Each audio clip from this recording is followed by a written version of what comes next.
The Committee on International Trade is called to order. The Secretary will please note the attendance. Good morning, members of the committee and guests, and a word of welcome to everyone. By way of announcement, this morning we will be considering Senate Bill 1543 together with an important amendment about campuses for international business within municipalities. Ladies and gentlemen, I recognize that the proposal we will be considering today may be associated with some controversy. For this reason, let me go over some of my expectations regarding the process and decorum. First, I remind everyone that House Rule 9C1 provides that this committee meeting shall be open, and this proceeding will remain open so long as proper decorum is maintained. Please understand this simply means that as chairman, it is my responsibility to enforce that anyone causing disruption will be removed. Second, for those who wish to speak and address the committee, I will be enforcing some limits. I will allow 3 people to speak in favor of the measure and 3 people to speak against. Each person speaking will be allowed 3 minutes, and I ask that the vice chair to please assist me in keeping time. Next, because I'm only allowing 3 people on each side to speak, members of the audience should do their best, if possible, to coordinate with each other to decide who will be speaking. For those who are recognized to speak, thank you for being here and for participating in this process. And also that you shouldn't feel obligated to speak about things that an earlier speaker have already covered. Finally, if you come to speak but don't get an opportunity to speak, please make sure that you have registered in our RTS system so that your attendance today and your position on the measure can be recorded. Staff, please explain the strike everything amendment to Senate Bill 1543. Mr. Chair and members, the strike everything amendment in Representative Rivero's name to Senate Bill 1543 prescribes specified requirements for municipal ancillary use and multifamily residential housing. The bill requires a municipality of 200,000 or more, but less than 500,000 people to allow hotel use and multifamily residential housing as an allowed ancillary use in a zoning district that permits light industry use without requiring any type of application needing a public hearing if the ancillary use is located within an international headquarters campus. And with that, I'm happy to answer any questions. Members, any questions? Thank you, staff. Up first is the sponsor of the bill, Senator Frank Carroll.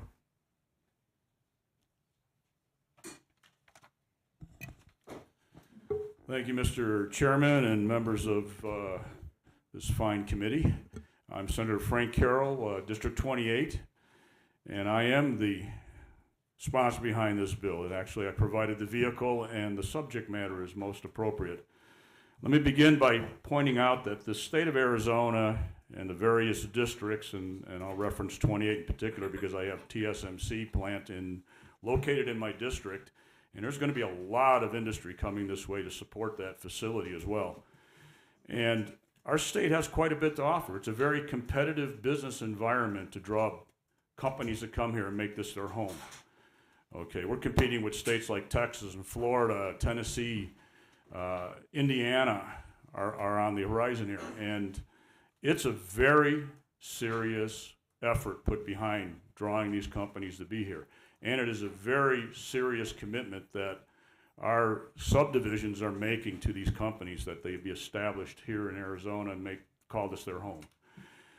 This bill, what's behind it is to make sure that they can address things like the housing shortage that we have right now, that they're able to get people to work and have great paying, good quality jobs, become part of our community, support our schools, support our churches, our libraries, et cetera, down the whole list, and enjoy all the things that the state has to offer. And I won't go through the 5 C's describing all of that and the rest of it. You guys know it very well. We're all from this state. So my inspiration here is to support that commitment we're making to these companies that come here and establish themselves. And I think the bill has the right tone and the right parameters in it to support that. And I will yield to questions, and I would just say, please support this bill. And I know we got some great speakers today at both sides of the aisle. Members, any questions? Representative? Thank you, sir, Mr. Chairman. Hey, Senator. Ultimately, what do you think this striker does for the state in general? Just brass tacks, conversation with a friend on the corner. Well, Mr. Chairman and Representative Wilmoth, I think this sets the tone for the state. It tells everybody that's looking at the state in the future to come here that we got your back. We're going to support you. We're going to help you get housing. We're going to help you get everything you need done. And we're going to take advantage of the universities here. One of the questions about workforce shortage has to do with we educate people here and then they go to jobs out of state. And I think this is an opportunity to remedy that and allow people to stay home in their home state, take advantage of their education, and work for some really outstanding companies. Any other questions, members? Thank you, Senator. Thank you, sir. Before I open it up to discussion amongst the committee, I would like to share some remarks. I would also like to address a couple of misconceptions that often get repeated to discredit these efforts.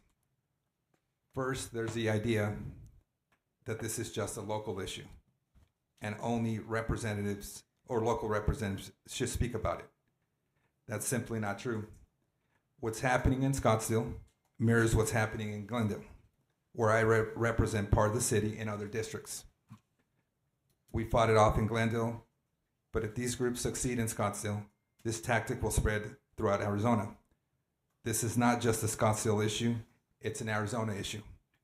Second, some claim one side is a pure grassroots effort, representing the unanimous opinion of the city, while the other side is the opposite. That's not accurate either. Scottsdale residents are divided on this issue, and groups with their own agenda are involved on both sides. Our job is to find the best policy for the state, understanding that every vote will please some and disappoint others. Ultimately, we must promote free markets, foster economic growth, reward risk takers, and send a strong message to those who will disrupt it, all for personal gain. My hope today is that this conversation will be the first towards compromise and consensus. With that, members, any thoughts, any questions? Mr. Chair. Representative Winiger. Just maybe question for speakers who come up. On the first page under A1, I'm just wondering, I mean, it's pretty strict things about having 2,000 full-time employees, 125% of the median wage. It's an international headquarters campus. The only thing I was thinking of reading this last night is, what if after it's built, those fall below that? Not just for a time, but for an extended time. I just didn't know if there was anything that addresses that. Representative Winiger, if I could answer your question. We're going to have 3 speakers on both sides, and we're going to have some technical experts come to the podium. Maybe that's the most appropriate time to ask that question. Yeah, I've just thrown it out there so Perfect. people knew. Representative Pena? For the speakers? Yes. Okay, so we're gonna start with, for the bill, and we're gonna start with Neil Giuliano.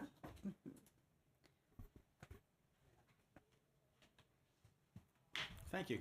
Good morning, Mr. Chairman, members. My name is Neil Giuliano, resident of Tempe, but here today representing Greater Phoenix Leadership, which is the consortium of CEO-level talent in the community that works on big-level issues facing the state and facing the region. And I'm here today to state very affirmatively that our membership is very supportive of this bill. You know a lot of the detail about that in terms of the job creation and so forth, but one of the things I want to focus on specifically is this notion of global headquarters. And also, just for the record, for full disclosure, the CEO of Axon is not a member of our organization, so I'm not here specifically representing them, but maybe one day he will be. That's why one reason why we want to keep him here. This notion of global headquarters. I think back to the time that I had as the mayor of Tempe after we built that little lake and we were trying to court corporate membership and great level of activity there in the very beginning. And we did not have, at that time, the tools to create a pure global headquarters from a commerce standpoint. Now, it has all worked out great, and it's very successful in that right, with close to $3 billion of economic activity around it, but that took a long time to happen. This notion of what's important with a global headquarters, two things I want to point out. Number one, when you have a global headquarters, you are fueling the economic innovation, just not what's around you, but you're fueling it for others to be able to come to Arizona and interact with your corporate headquarters as well. We also know from the research that a level of corporate philanthropy is higher when a global headquarters is within your community versus just having the many great employers who give tremendously in our state of Arizona already. A headquarters brings about the significant public revenues to support the schools, libraries, safety, and infrastructure. I just want to mention some of these things for this specific project, although this is much larger than this specific project, just so that they are on the record for anyone who's taking notes today. But the specific expansion we're talking about today would generate $87.5 million in annual tax revenues at all levels of government, $57 million in state, $17.2 in county, $11.5 for City of Scottsdale, and $1.6 in property taxes for schools and local districts. So over a 10-year period, the global headquarters expanding their operations and the campus construction at the proposed location would generate $2.3 billion in total tax revenues to various Arizona governments. That is extremely significant, as I think everyone is aware. The importance of this and the concept, if you see some of the major corporate players as they're moving into major markets, this notion of now building a campus and keeping people living, working, playing, being in the area of the campus is a very sustainable approach to development. Not everyone is going to want to do that, but having that as an option within your campus is very possible, very not only possible, but very important to offer as well. It creates a prestige location. It creates all sorts of opportunities for both the employees. Mr. Giuliani, if you could wrap up testimony. Yeah. So with that, just to state again, this consortium that I represent of 120 CEO level talent in the greater metropolitan area here in Maricopa County is very, very much in favor of this proposal. Thank you. Members, any questions for Mr. Chair. Representative? Neil, thanks for being here. You mainly talked about the global headquarters part. It's my understanding, and reading through some of this, that, because I didn't know this at first, you can't just slap a moniker of global headquarters on. Call something a global headquarters if it doesn't meet certain criteria. Yeah, your product or innovation or infrastructure or impact has to be beyond the confines of your country. Thank you. Any other questions, members? Thank you, Neil. Thank you.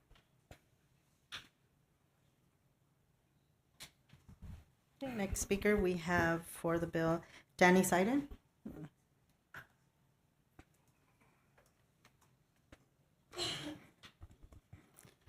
Thank you, Mr. Chair, members of the committee, Danny Seiden, President and CEO of the Arizona Chamber of Commerce. I appreciate the opportunity to come talk to you today. Just to clarify who I represent the state's largest consortium of employers. And that's who I'm here on behalf of today. Much like Neil, why I'm a huge fan of Axon and love talking about this. I'm not here for them specifically. I'm here to talk about this and its impact on the business community, in large. Because what is happening to Axon, what is happening in Scottsdale, we've been saying can happen anywhere, but to the chair's point, it is happening in other places right now. We're seeing more and more people who are one paid signature gatherer away from stalling major economic development for our state, and that's very concerning. Now, I'm not unsympathetic to the model we have where our city council represents its neighborhoods, and you in turn have some cities in your districts, but that's why I'm grateful that you, as the state legislature, are the trustees of the whole state. You have to take a big picture look.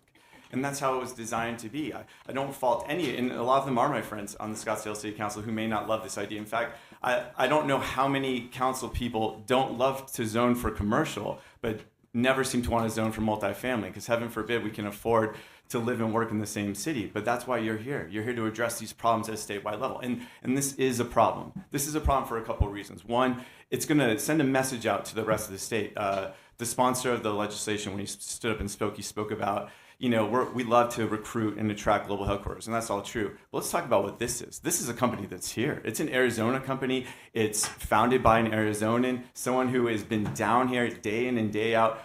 Again, I think that is awe-inspiring that you have the entire C-suite down here, not asking for handouts, not asking for anything special, saying, work with me so we can stay. They want to stay here. They want to keep their thousands of employees here. They want to keep their billions and billions of dollars in economic impact here. And that's a good thing, and we should encourage that and work with them to do that. And so again, I'm grateful to you, the chair, I'm grateful to this committee for hearing this today, because this is a needed reform. We have been seeing this, again, popping up all over the entire state. If we don't do this, if we don't address this, if Axon were to leave, it does send a message that this state is not going to work with you to solve your problems. We're not going to find housing for your employees. I travel a lot with the Commerce Authority. We work with GPEC. We work with all the state's economic development agencies, public and private, and I can tell you, housing comes up every time. If we build here, if we expand here, do you have the housing for it? Do you have the affordable housing for it?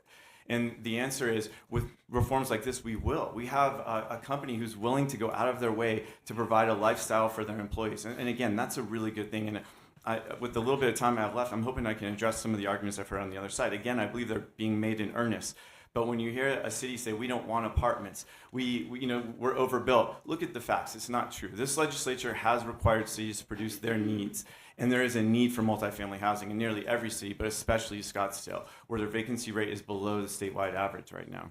So we can do a better job. We can provide housing. And again, apartments don't equal crime. They don't equal other things. Well-managed, well-planned for apartments are an overall benefit to the community. Study after study shows that. So again, what you're doing today, it benefits not just one company, not just one city, but the entire state, and the message that we're sending, the message that we take and carry out when we recruit businesses. And Mr. Siding, your time's up. To expand. Thank you, Mr. Chair.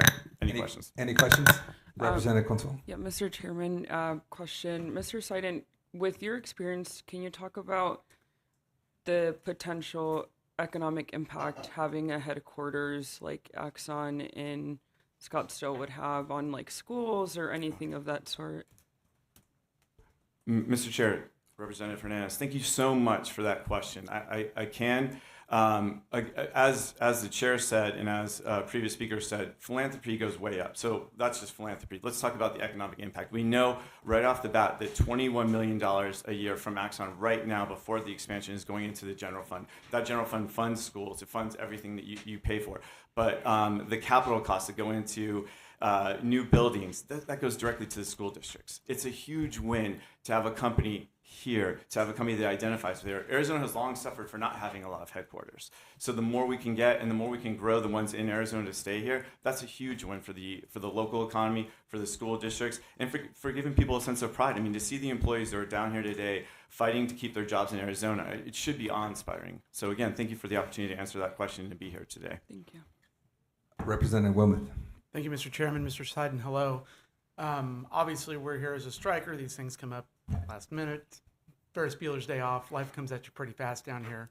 My question is I know there's one company that keeps getting mentioned, but in your opinion, does this bill, does this striker, would it impact other companies? I mean, we talk about vendor bills, right? This is not a vendor bill, is it? Mr. Chair, thank you for the question, Mr. Wilmoth, and thank you for quoting my favorite movie. You're right. We have to pay attention, otherwise we're going to miss what's happening right now. No, this is not just about one company. Again, Axon's not even a member of ours. We're here on and for the broader business community as a whole to talk about why this will be helpful to them. The housing issue is real. It's real in every one of your communities. The issue that Axon is facing, fighting against, I would say, an unorganic effort, and make no mistake, it is unorganic. That is happening in Glendale. It's happening. It's happening in Phoenix right now. It's been happening in Tucson. We have to guard against this. And again, what are we talking about doing here? You're not giving a tax break. You're not doing any kind of special giving at all. You're allowing for a company to be able to expand, create a global headquarters, and also have housing for their employees, something that they want. We all get so excited about these job announcements, and we all want them in our districts, in our cities. But to say we don't want the workers to be able to afford to live in the same city, that's just not right. So again, this is a needed reform, and we're appreciative for you doing it. Representative. Thank you, Mr. Chair. So, Mr. Sidon, what other companies here in Arizona would qualify for something like this? That could, like Intel, off the top of your head, that's maybe part or not part of your consortium? Yeah, no, Mr. Chair, Mr. Roberts, great question.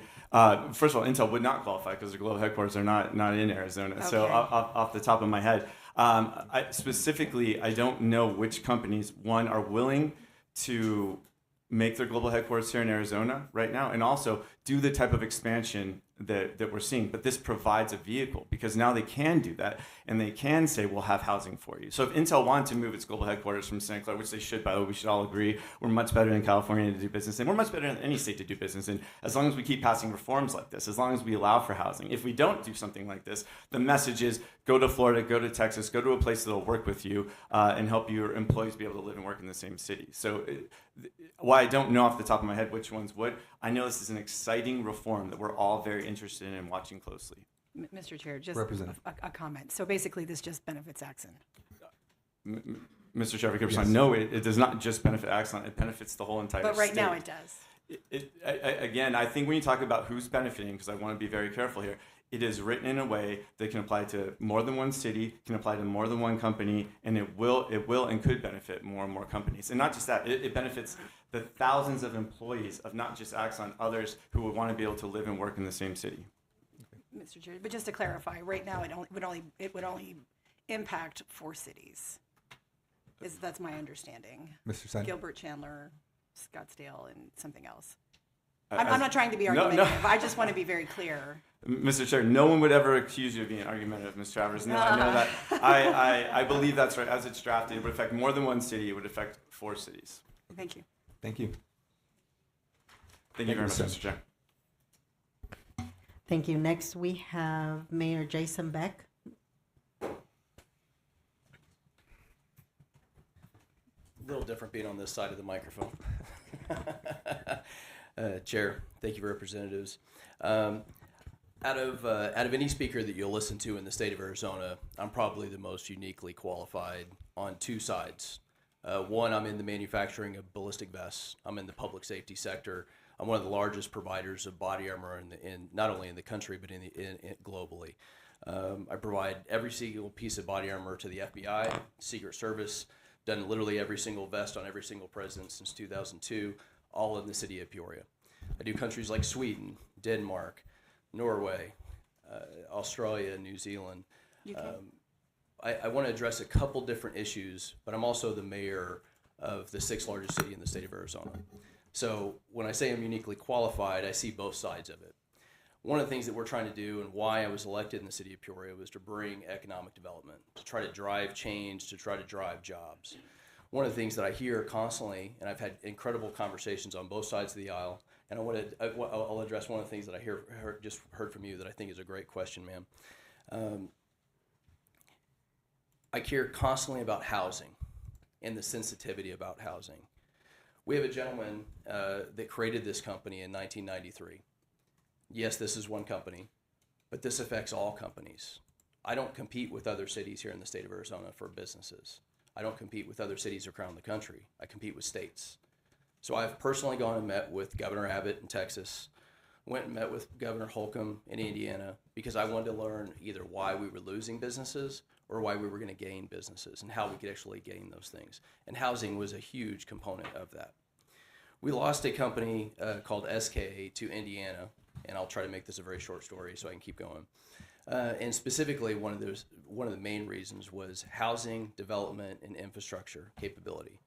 We should have won on every single one of those things, but we didn't. And we finally, out of the entire industry that we have here in the state of Arizona, I'm going to step back for 1 second. I have when you create a company out of your garage, like you did, I created mine as a storage unit, literally a 10 by 30 storage unit. I've got 500 employees globally. 375 are in the city of Peoria. We do $100 million in business, not even anywhere near what his business is.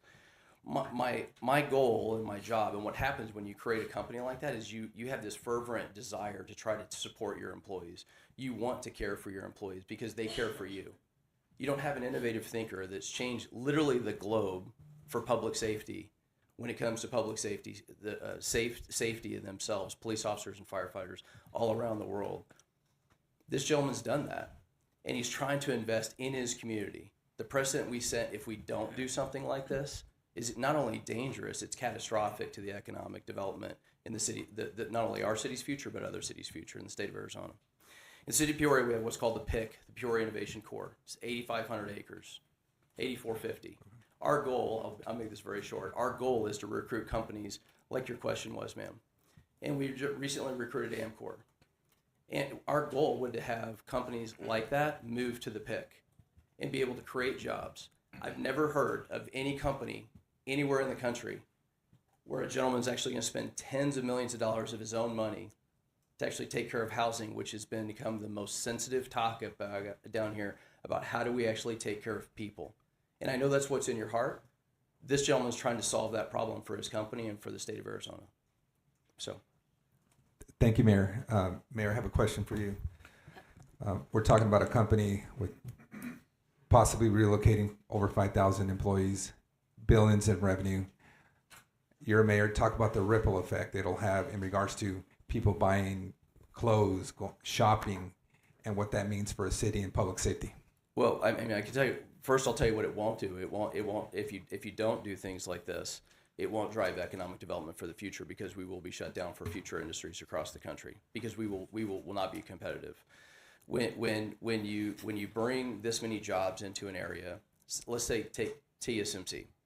If TSMC wanted to put housing, now they're going to build, from 2 to 4 to 6 to 8 fabs in that location, and housing is popping up all around it. But if you don't have density, you can't drive restaurants. Without restaurants and without density, you can't drive tax revenue. We continue to see the kind of degradation of taxes or revenue that goes into these cities. And from my standpoint, before I became mayor as just a business person, I was told that I had to not screw up a couple things, right? Don't screw up the trash, right? And make sure the roads are clean, right? Make sure the roads are taken care of. And those are the things that happen. But the most important part is public safety. If you can't pay for public safety as you bring these people in and you can't actually do that, the cities are going to lean on the state to do that. We don't have the revenue to do that. That's what the city's jobs are to do.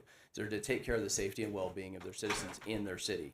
To do that, you have to have a business mentality to be able to drive revenue that's actually going to make the difference. And that's what this does, right? Being able to have that localized community like Axon or another company.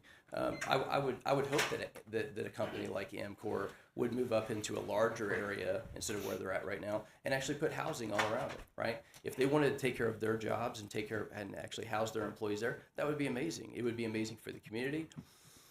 It would more importantly be amazing for the economy in the city of Peoria, just like it would for other cities. Bringing those jobs not only brings a sense of purpose into that community, but it also, where do they spend their money? Right now in my city, I have citizens that about 85% of my citizens leave the city of Peoria and to drive and work somewhere else, right? That means that's time away from their families. That's money that they're spending on gas and not in their local community. Time away from their kids spending or their church. I would much rather them spend that time in their local community, which then drives revenue and drives better city services for everybody. Thank you, Mayor. Representative Whibble. Thank you, Mr. Chairman. Hello, Mayor. Let's play a little Doctor Strange Multiverse of Madness here. You love the movies. I'm all about pop culture references. I've run for 2 years for these moments where I can just make jokes. But thank you for being here. Let's say everything is the exact same, but this company is in your city. And I've heard some of the arguments about what the problems are. And since you represent the cities and all the government affairs city people, they don't like it when I go against them. It happens a decent amount. But let's say that everything is the same, but it's in your city. Would you have the same issues with it that Scottsdale does? Because I'm trying to wrap my head around it because my district is in between both of your cities. Right. I don't touch either one. I would not. I mean, are you? I guess, sir, are you representative? Sorry. Yes. Again, this process is a little different from this side. I apologize. Are you wanting me to speak of how I would look at it from my city or Scottsdale's position? No, if all of this was in your city. Okay. So let's just rip off Scottsdale and put Peoria, and and everything else is the same. I'm curious because I would tell you every single day and 4 times on Sunday I would take this opportunity as a city. The fact that it drives this many jobs and you have a international. We're not talking about just a company that's selling grapefruit on the corner. We're talking about a company that actually makes a difference globally when it comes to public safety, globally for economic development and how they're actually driving these jobs. To be able to have that much density in an area, what does it do? It drives restaurants, it drives tax revenue, it helps everybody across the city. As an example, I'll give you an example that let's just say that this location was in North Peoria. The people in Southern Peoria are going to benefit from that capability. So I'm going to be able to take care of public safety because I'm driving revenue into the city from an area that's not even close to Southern Peoria. The chairs area in South Peoria would actually greatly benefit from something like this. I mean, and the reason why is because tax revenue is driven into that city, education is driven into that city. The dollars make the difference, and I realize that I've even heard recently people look at a mayor like myself or other representatives that focus on business. Or organizations like the chamber and say, well, you're just about the dollars. Well, do you know what the dollars make? The difference. I want to be a difference maker. The difference is how I take care of my neighbors. So if I want to take care of my neighbors, because I don't take a paycheck from the city of Peoria. I donate my salary back to the city employees. I get nothing from this. If you ask anybody that actually goes out to dinner with me or state representatives or other businesses, I don't let people pay for things. That's the approach that I take in politics. I'm not a politician, I'm an elected businessman. My job is to take care of my neighbor. So if I'm trying to take care of my neighbor in the best way I know how, that's to drive revenue to the city so I can actually provide a school resource officer in every single school in the city of Peoria. It's so I can actually create more add more firefighters, build more firehouses. The more money we drive back into the capability, I would take this opportunity in a heartbeat, and I would beg for it. Any other questions, members?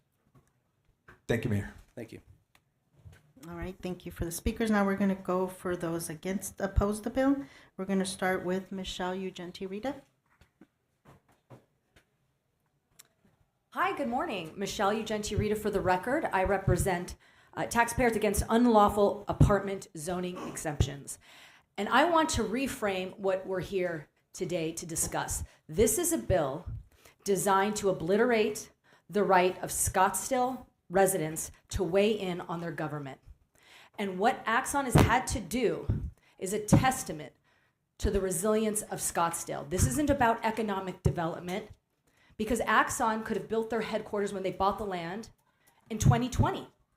I'm so sorry, employees, that you've had to go through this, because this isn't about taking care of jobs and economic growth.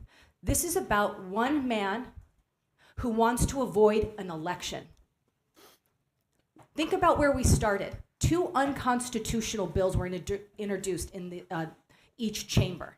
Now we have a bill in the last committee hearing, striker, that is going to rig an election, because when the referendum comes up in 2026, it won't matter how you vote. You're going to have to get apartments. You're taking the voice away from residents who have a constitutional right to weigh in because of one man's obsession with becoming a landlord. It's beneath this chamber. It honestly is. If we want to have this fight, this should be within the boundaries of Scottsdale. That's where it belongs. But the CEO and founder has taken his ball and ran to the legislature because he's declared war on Scottsdale and he's afraid to face them. That's why we're here.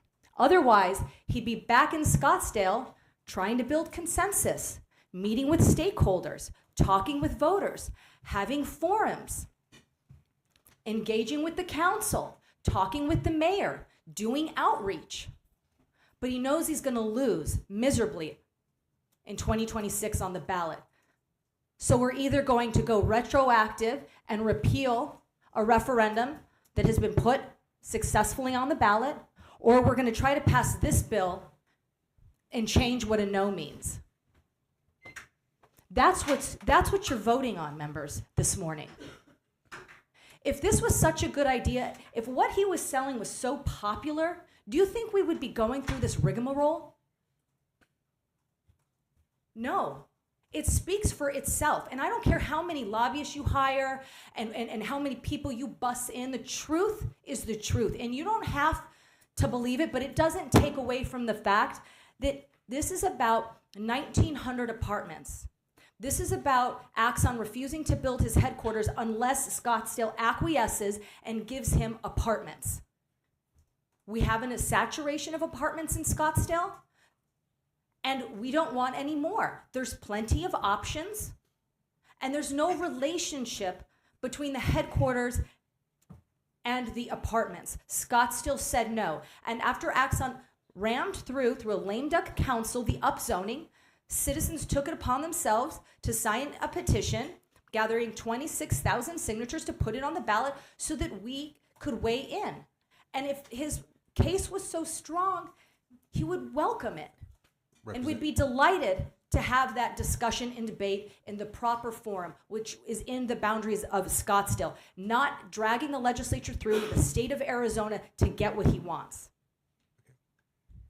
I would encourage you to vote no. I know you've given both sides consideration, and I appreciate that, but there's a lot at stake and there's a lot of unintended consequences. Okay. Thank you, Representative. Any questions? Representative Travers. I do. I just have a quick question. If so, the arguments for the bill stated that there's going to be a sort of a housing benefit to the employees of Axon, but in the legislation currently, there's only 20% housing for employees or their families. Is there anything that could potentially, as an amendment to the striker, get you to someplace like if we did 80% housing? I mean, if it's meant to be for the employees, if we did 50% or 75% or something else, would that get you to a place? I mean, I don't know. I'm just sort of hypothesizing. Yes, Mr. Chair, Representative Travers, thank you for the question. We're always willing to negotiate and come to the table. We tried to do that yesterday, and it didn't come to be. The mayor has also tried to personally engage Axon, unsuccessfully though. So to the extent some kind of deal could be reached, I think it's possible, but it depends, and it would certainly require the stakeholders to come together.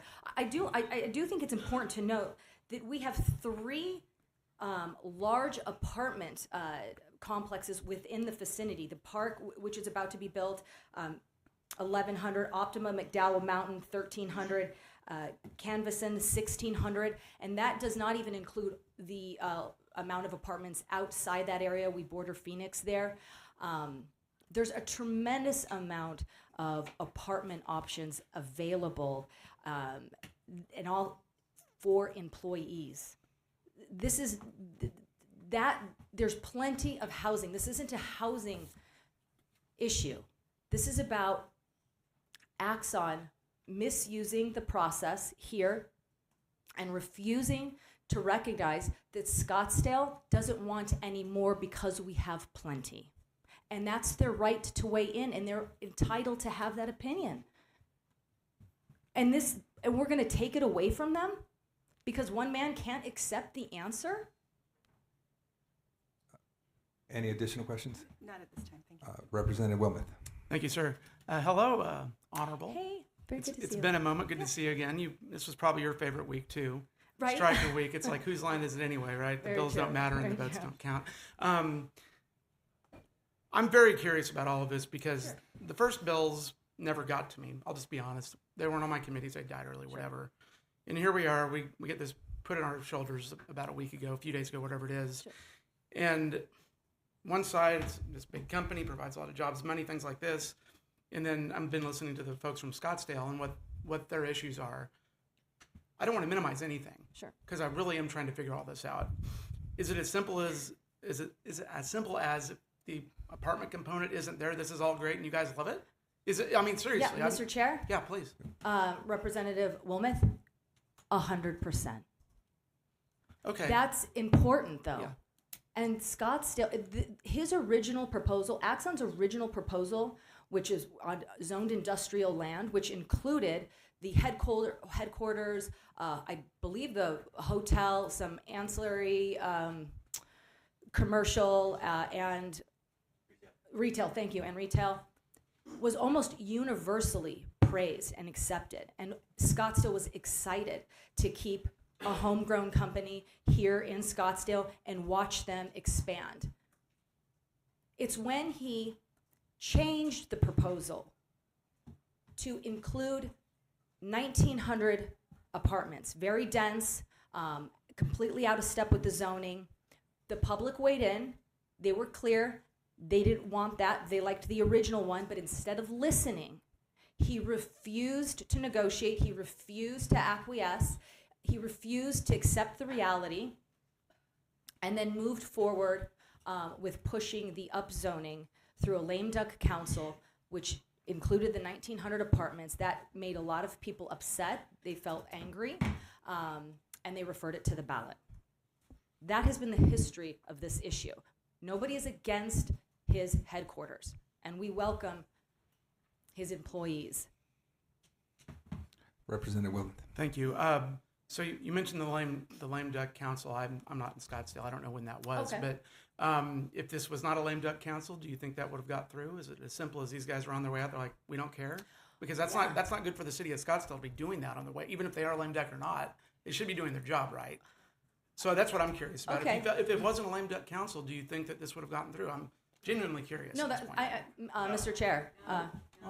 Hold on. That's You okay. guys are There's council, talking. Mr. Chair, Representative. Representative Wilmoth.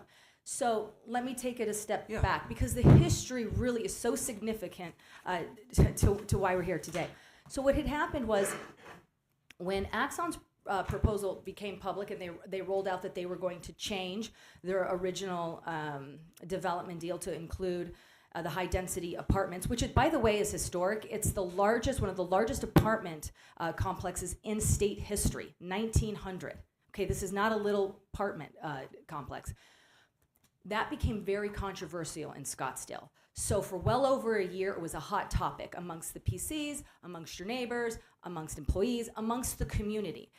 It was chewed up, it was talked about, it was in news articles, and it became the centerpiece and cornerstone of the campaigns of the council members up for re-election along with the mayor. So we're talking right prior to 2024. Big part of their campaign. The public wanted to know, where do you stand on this? Public, where do you stand on this bait and switch? Council member A, B, C, and mayor. And those council members and mayor said, we stand with the upzoning. We want to welcome additional apartments into the community, even though the public has been very clear they're not welcomed. When that happened, they all lost their races. Every single one of them, and the mayor. You would think everybody would have gotten the lesson, right? But no. In the end of November, before the lame duck council obviously left office and the new council was sworn in, the Axon was able to convince them to push forward with the upzoning, despite the fact that they lost their elections because of this issue, and despite the fact that this has been well discussed within the community, and Scottsdale's been crystal clear, we do not want 1,900 apartments in addition to your headquarters. That's why this has been so controversial, because Scottsdale residents are like, what else do I need to do to tell you my position on your expansion? And that is the impetus for the referendum, and that's why we were able to successfully collect the amount of signatures we did. There was no challenge to the signatures, and that is why everyone's excited to weigh in 2026 when this goes to the ballot, and we can really see where everybody is at. But if you guys interfere with that, you're taking Scottsdale's voice away, because, again, one company, one man doesn't want to face reality. Yes. One more quick follow-up. Thank you. Representative. I know that part of the world pretty well. I live around Deer Valley Airport. I Sure. drive over there and shop and stuff like that. For all the members that maybe aren't as familiar with the north side of Phoenix and Scottsdale, where exactly is this? Because I'm not entirely sure either. You know, Mr. Chairman, Representative Wilmoth, I would love to take a field trip out there, because I think if you drove the area that we're talking about, you would be at awe at the amount of development, apartment opportunities, condos that are available. Scottsdale very much welcomes growth. But just because we say we don't want one particular, historic apartment complex, doesn't mean we're anti economic development or multifamily. It's like you would be amazed at the availability of apartments and condos in that area. So think 101 and Hayden. Right now it's just dirt. They have nothing but options. I will drive you around town and show you within a 5-minute sphere of their location what is available. It will blow your mind. That's why Scottsdale is so comfortable saying they don't want this historic apartment unit, because there's enough available. This is about saturation. They have been very lenient with and accepting of multifamily. But at some point, it should be okay to say no. I would hope you would agree. Okay. One more Representative thing. You talked about the Lame Duck Council. I assume that meant the outgoing mayor, right? So Yes, sir. what was his or her? I don't know. I don't remember who the mayor was. I'm sorry. That's okay. Typical Phoenix guy. I don't pay attention to Scottsdale at all. Vice but versa. Tell me, fair. So tell me about that dynamic with the mayor, because obviously they've got a little bit more of a prominent position than the rest of the council. Yeah, he was very publicly supportive of Axon's new development deal, and it became a discussion point in the election. His name is Mayor Ortega, and right. He was running against, or he was being challenged, by Lisa Borowski, who is our now current mayor. And this issue was one you could not escape in debates and forums and town halls, women group meetings, because this drastically impacts the character of Scottsdale, and we have a right to protect it because it's what we're proud of and it's what makes us unique, and it's the same thing for any other community. And this completely destroys that character and is robustly opposed. Any other questions, members? Representative, I have a question for you. Yes, sir. Okay. You're a citizen of Scottsdale? Yes, sir. Okay. And it seems, based on your testimony, that you're putting most of the responsibility on the company for the situation we're in. Okay? Yes. As a citizen, what can you speak about the leadership of the city of Scottsdale and where they failed? Because we're talking about consensus and agreements. I ran the striker. Yeah. I haven't had anybody from the city of Scottsdale call me and say, hey, this is our thoughts. These are our ideas. I haven't had the mayor. So as a citizen, can you speak about where the city of Scottsdale has dropped the ball throughout this process? Yes, Mr. Chair. I did ask if you wanted me to have them call you and reach out for just that reason. But, I mean, how have they haven't dropped the ball.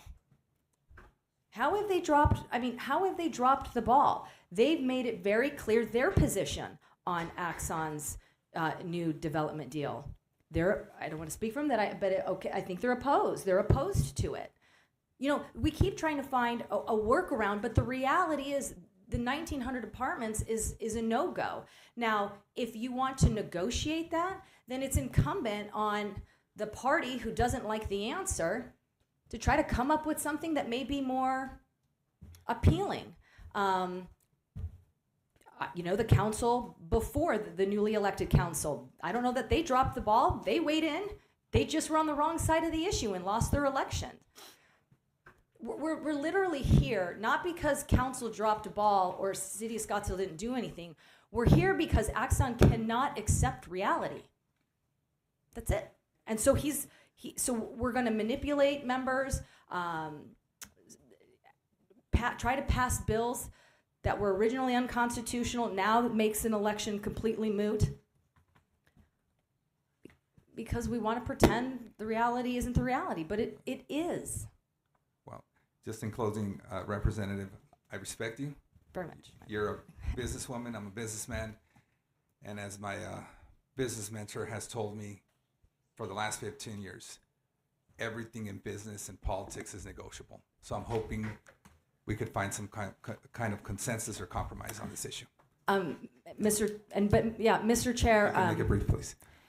Mr. Chair, and you know we've been trying to work on that, right? Well, I look forward to continuing the conversation. And I didn't have time to do this, but I did have prepared remarks from the mayor, and in those remarks, she alludes to, her door being open and wanting to find a solution that everyone can support.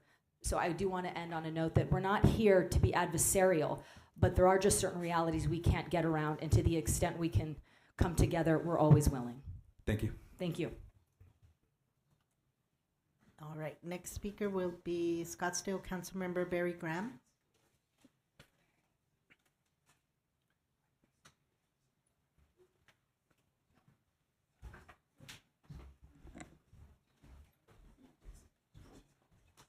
Thank you so much for having me. I'm Barry Graham, Councilman for City of Scottsdale. Should I wait for Chair Rivera to return to his seat? Go ahead. Okay. You're good. Vice Chair Pena, thank you for hearing me out. Members of the commission or committee, thank you for hearing me.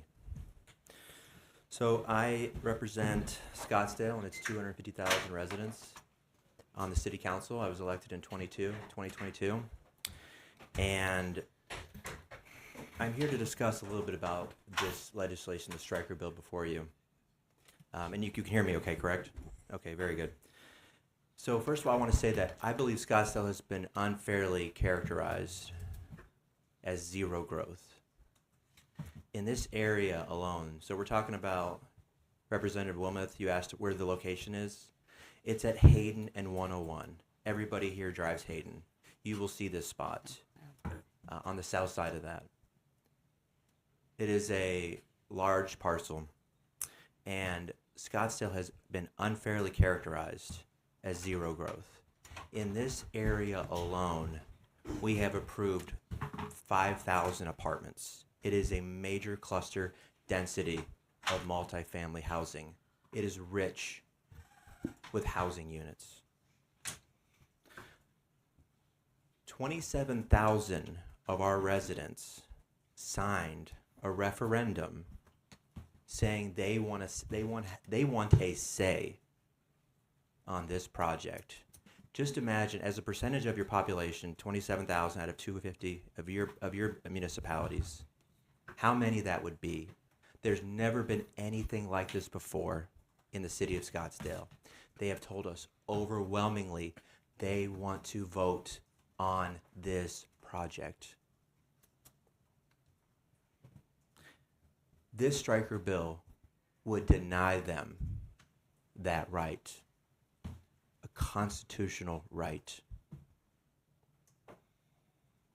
Something you haven't heard about, it's been discussed a little bit today, but this isn't the first time there were discussions about Axon leaving Scottsdale. Axon almost left Scottsdale back in 2018, 2019. We were negotiating with them because they had a parcel. They had land over there in the Scottsdale Air Park, and they were working to purchase state land, as you know. We worked with them very closely as a city. We bent over backwards for them in 2020. When they wanted to build their headquarters on the parcel that they own, we rezoned it for them to allow for their headquarters. We bent over backwards to keep Axon in Scottsdale. It was only years later they came back and requested the apartment component. Sir, your time's up. Oh, I was just getting started. So I'll just, if I can just wrap up. If you could Mr. wrap it Chairman. up, please. I'm really sorry to keep No going. worries. Go ahead.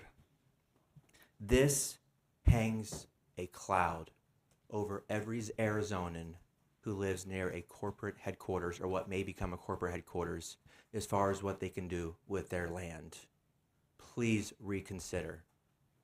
Thank you. I'm happy to take questions, Mr. Chair. Yes, Representative Wilmoth. Okay. Thank you, Mr. Chairman. Hello, Hello, sir. So you said you were first elected to the council in 2022, 2020. which means you were here for this whole I was deal. I was here for the whole thing. Right. So tell me your perspective of this, because again, this is my fact-finding mission. Okay. This is the only chance I got to learn about all this, right? So tell me about the vote, how it all went down for you, because you were part of the lame duck, I guess, right? Even Well, though you got to come back. Yeah, I was part of the lame duck because we do, we have 4-year terms. Right. So So we what was do- your perspective? What was your vote? All that stuff. Very good. So I was on the planning commission back in 2020. I voted for their corporate headquarter rezoning. That's when we rezoned for them the first time. Then in 2024, they came back after all of that, and they started sharing with us their changed plans. And we had conversations with them. We never closed the door. We worked with them. We want to keep Axon. Axon's a great company. It's nothing against their corporate success. I've gone and visited their headquarters. Every member of council has visited their headquarters. They've met with their principals. We worked with them closely. And we couldn't find, from my point of view, the common ground that we were looking for. So what happened was they put forward an idea for 2,500 apartments, 2,500 multifamily, and there was substantial pushback against that idea. The idea basically it was out there. It basically kind of mellowed. When this has never happened before in Scottsdale's history, the entire city council and the mayor were not returned to the council. Never happened in Scottsdale. This was a major component of the campaign. And I'll just repeat that for effect. This has never happened in Scottsdale. All four members unreturned to the city council. So what happened? We got the results of the election. And after the results of the election, they brought the project forward extremely rushed.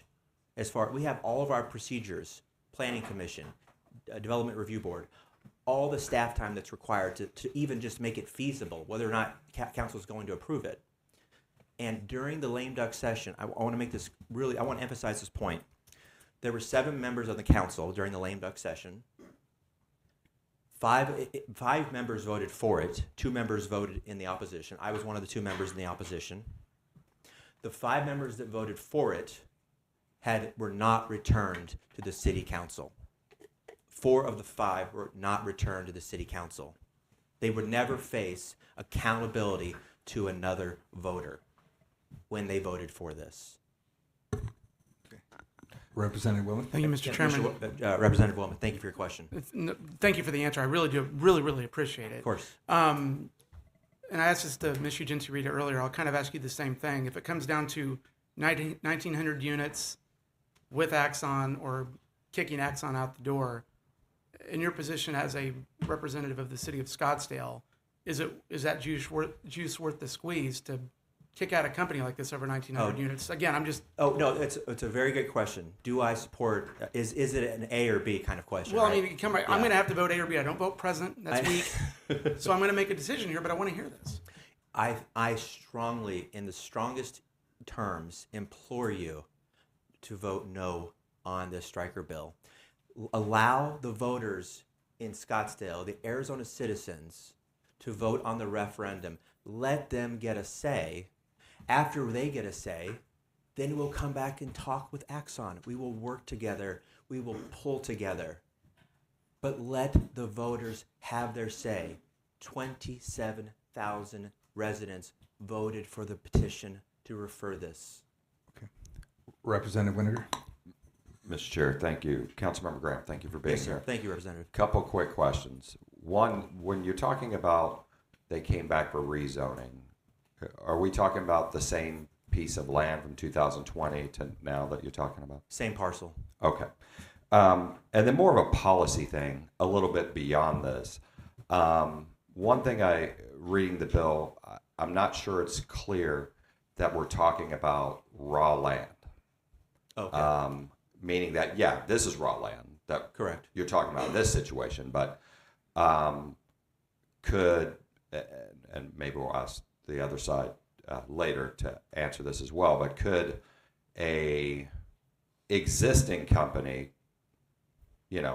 gain the global headquarters kind of moniker legitimately, and then fit the other criteria, and then erect a hotel and apartments on existing land in a business corridor or in certain things. And so I'm going to look, so I'm kind of asking you policy-wise, I know you don't like this, but do you see that the same way, Yes. and is that a concern? Representative Winiger, yes, I do. I see it the exact same way because, as you know, legislation creates incentives. And so if you create these carrots for people to follow, then they may convert something to a headquarters. People respond to incentives, and business people are very savvy.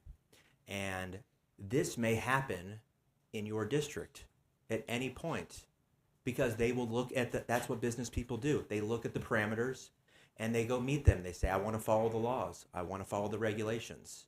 And so this will hang a cloud over everybody who lives in your districts and every district across the state. There's a reason that the entire Scottsdale bipartisan delegation opposes this legislation. There's a reason why opposition is growing to it because they're seeing what it does. The policy is not strong. Thank you, Representative. Representative Wilmoth. Thank you, Mr. Chairman. So let's just say this fails and Axon leaves. I go to India or something. What happens to the land? Because Scottsdale's a very valuable chunk of land in the valley. Are there other companies interested in this? Like what happens then? Is it just sit open? Representative Wilmoth, that's an exceptional question. Axon purchased the land. That land is on their balance sheet. It is worth millions and millions of dollars. Since they purchased it, it is appreciated by substantial amounts. If they were to leave, which nobody's asking for, they would sell it at a substantial gain. It would keep the zoning that it has, and another business person would look at that and say, I'm going to buy it based on the zoning. When you stroke the pen and give it an upzoning for 2,000 apartments, you are, just by the pen stroke, you may be doubling or tripling the value of the land in an area saturated with over 5,000 multifamily units. They have it on their balance sheet, and they will, or maybe it's in a subsidiary that's a real estate subsidiary that's owned by the company. They will sell it for a substantial gain, I suspect. It's a very good question because now you're going into real estate, commercial real estate investment, and when you stroke the pen and they get the apartment upzoning, their balance sheet gets a humongous gain. It will be a big windfall for their stockholders. Representative Travers. Good morning. Thank you very much. My pleasure. With my colleague sitting next to me, I'm Sure. sort of fact finding as well. Of course. So initially it was 2,500. Now it's down to 1,900. That still seems like a really huge amount of apartments to me. Representative Travers, I am told this is the largest apartment entitlement request in the history of this state. Okay. And it's in an area, I'm sorry to cut you off, but it's in an area flooded, saturated with over 5,000 multifamily entitlements or units already. Mr. Chair. Representative. Thank you very much. And I do kind of want to talk about that because you guys mentioned that there's already a lot of availability there. But I guess, my question is going back to this 1,900, only 20% are going to go to the employees. And that's really only 380 of those apartments to employees or family members. And so, sorry, there's a lot of things going. I've got little. No, I know it's live. I look parts. like Yeah. I'll do a cultural reference too. Oh, if you guys, it's Is this pop culture? It's Always Sunny in Philadelphia. Okay. It's the Charlie sort of string theory. Right. So, I mean, I guess, and at some point maybe you'll indulge me. We'll do something a little not controversial, but out of all those apartments that are available, how many of them can actually be afforded by the employees that work for Axon? And I guess my concern is that not only is there availability already existing that people Right. can't afford, and again, you said 5,000 more apartments. Are those still scheduled to be built, or is that in an earlier part of your presentation you talked about 5,000? Right. Are those scheduled to be built? So there's on Some- top of what you've already got? Yes, Representative Travers, some are built, some are under construction, and some are in the earlier phases, but they have the approvals. They have the ability to construct them. I also, this is a little bit speculation, but there's the Arizona State Trust land west of Scottsdale Road in Phoenix that is going to be subject, this is just less than a mile or two away, that's going to be the subject of intense bidding and development right in the same vicinity. I should emphasize, this is very close to the border of Phoenix. Right. And there is going to be substantial supply of housing from Scottsdale, from prior authorizations, and what I believe is coming from the state trust land that will no longer be vacant and the empty desert, the beautiful desert that it is today. Okay. Did I answer both your questions, Representative Travers? I think so. You also made a comment about the employees that might live there. So here's another thing I want to talk about.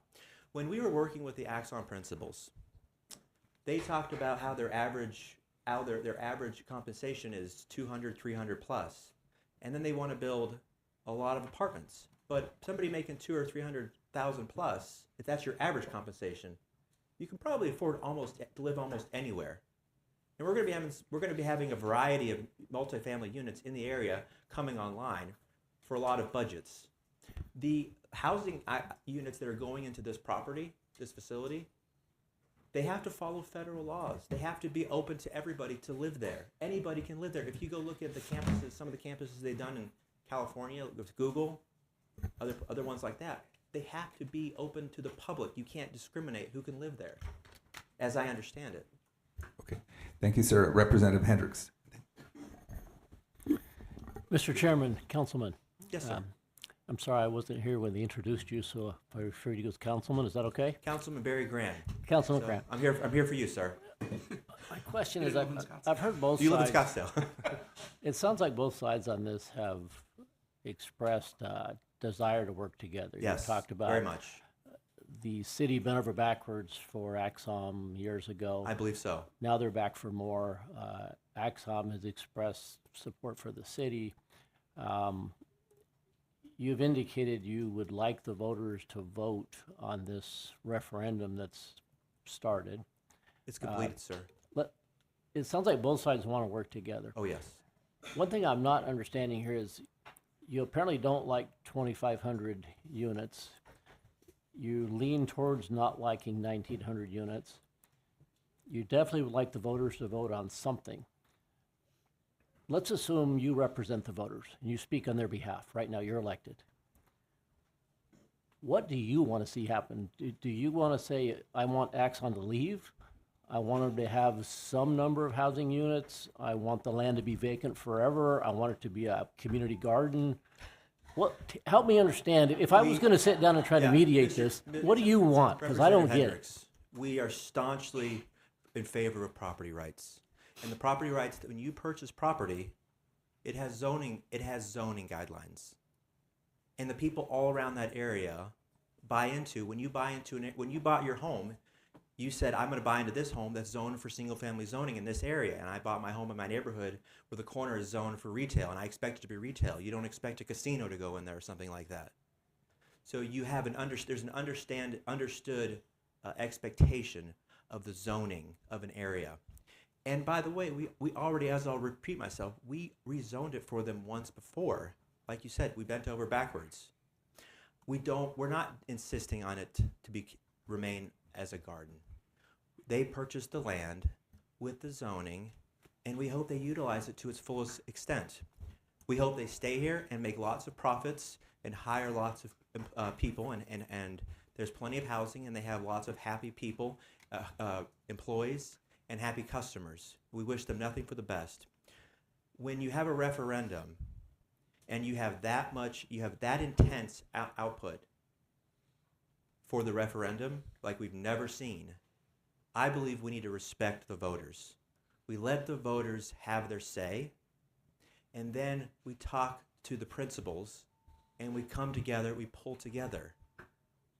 There's no closed doors. We pull together. As a follow-up, I Yes, understand the zoning, and I too support property rights. I'm sorry, I didn't mean to lecture you on that, so I hope it didn't come across that way. I guess I what I'm trying to ask is the answer the zoning they have? There's absolutely no compromise whatsoever.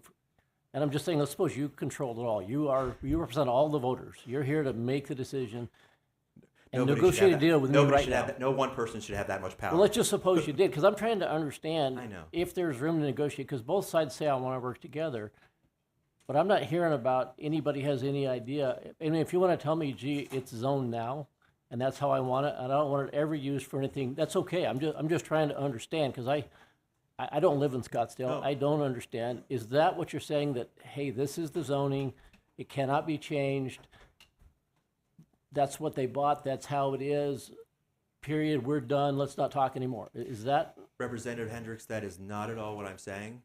help me understand, I go, what do you want there? Do you want 1,400? Do you Well, want it's- 0? Do you want Sure. 300? Do you want? We're getting a little bit hypothetical, and I can't hypothecate that at this moment, because what I want is for the voters to have their say, and then maybe the voters improve it, and then it moves forward. But if the voters say no, so that's an unknown variable, and then if the voters say no, Axon has a board of directors. They have all their subcommittees. They have their management. They have to make the best decision for their shareholders, for their employees, and for their customers. So I can't impose or hypothesize what I think they may want. But what I'm saying is we work together, we keep talking, we pull together. But that's the process that I'm looking for, and I can't give you a direct answer on that. But there's no closed doors. Mr. Chair, Okay. to that point, if Representative Mr. Winter. Hendricks says, I get what you're saying, Councilmember Graham, but you're talking about 2 years away, and the voters signed something about 1,900 apartments, and you're on the city council now. So the question is, because you're saying we want to keep talking, but keep talking for 2 years after an election. I think the question, and he can correct me if I'm wrong, that Representative was getting to is there an amount of apartments that you think would fit in there and fit into the, how it's laid out, if the council actually did the zoning and did the placement and did the roads, is there an amount of apartments that would be acceptable or not? Or you're saying keep talking for 2 years until we have the election, we'll have the election, and then we'll talk more about it. I think we just want some clarity. Representative Winiger, that's a very good question, and I just want to underline the fact that this might hinge on a discussion as provincial as the number of, because now we're talking. This sounds like a planning commission meeting in Scottsdale. Density in a particular tiny piece of land. I don't know. I can't say for sure what the number is. I may go to speak with Axon's principals and put out a number, and they say no way. And it's just hypothetical. What I'm saying is this solution is worse than the cure. This cure is worse than the disease of what we're looking at. So please allow us to respect our voters. Let them have their say, because for all they know, maybe they approve it. And then we keep talking. This land was purchased 7-8 years ago. So you're talking about 2 years. 2 years, they've held it empty and barren for 7-8 years. You're talking about a $40-50 billion company. You're talking about interest on a loan if they borrow money for it or they use cash. This is appreciating. As we speak today, this land is appreciating in value. They can sell it for more in a year than they can today, probably. They can sell it more today than they could have when they bought it, substantially. So it's not exactly a sunk, lost expense. Does that answer your question, Representative? Somewhat? Kind of. It kind of sounds like no apartments, which is fine. I just want to hear that. Representative Wilmot. Thank you, Mr. Chairman. Yeah, you mentioned a parcel of land that was special to my heart because the Arizona Coyote should be on it. And you guys helped mess that up. So I just wanted to put that out there. But for the record, I never said anything. I'm a sports fan. I know. That matters to me more than anything at this point. So you talk about the apartments. There's 1 billion apartments in this area, right? 5,000, whatever it is. We have an affordable housing crisis. We have a housing crisis in general. Could you tell me the vacancy rates in this part of Scottsdale? Are there just a glut of apartments on the market that you guys are having trouble to fill? Or would 1,900 more apartments help ease what everybody in the state is dealing with, because the housing issue has become a state level issue? So do you know the vacancy rates in that part of I know Scottsdale? they're variable. I think they're getting a little higher. I haven't checked them recently, but here's what I'll say. Yeah. If you pound for pound, you stack this section of our city with other sections, and you look at it dwelling units per acre, this is an intensely zoned section of our city.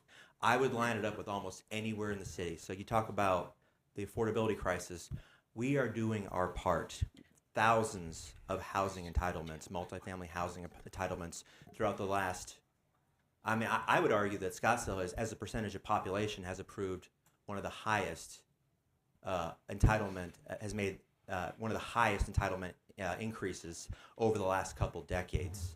So I hear the affordability crisis, and I would say if you just take a look at this particular area, you would see how dense it already is and what Scottsdale is doing for this. Scottsdale, as you know and as I've said, is not zero growth, Mr. Chairman, and it's a very good question, Representative. Thank you for it.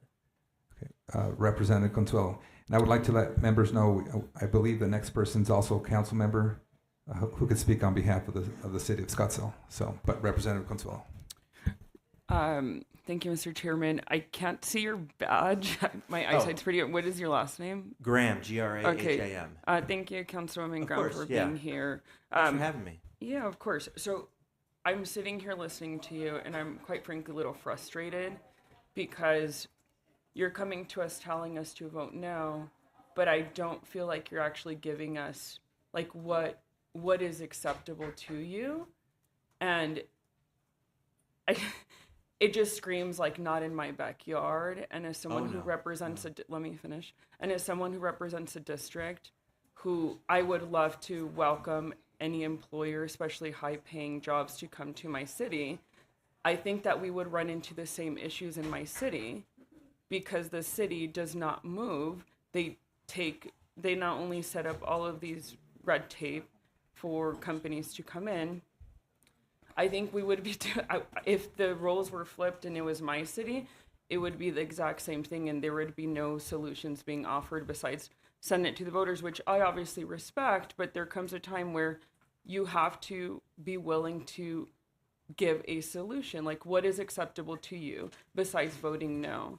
So I just would respectfully say, like, you're coming here, but we need something, and you're not really giving us what that middle ground is.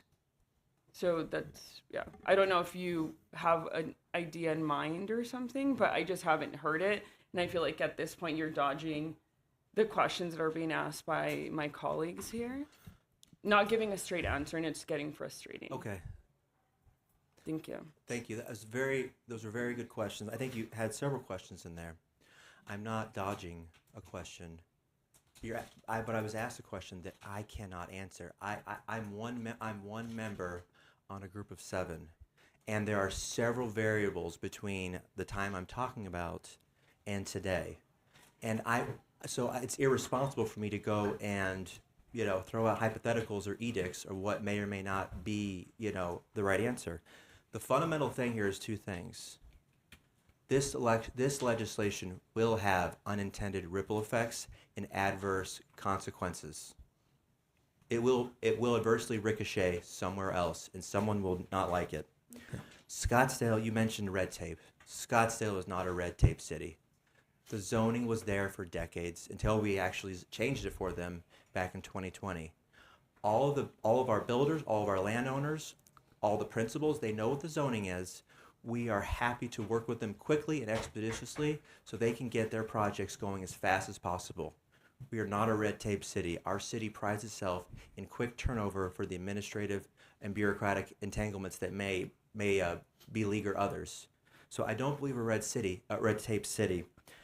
This comes down, besides the unintended consequences from this legislation, it comes down to respecting the voters of our city, of any city, the precedence it puts for when voters sign a constitutionally sanctioned ballot referral, that they have the confidence that they will get to vote on that.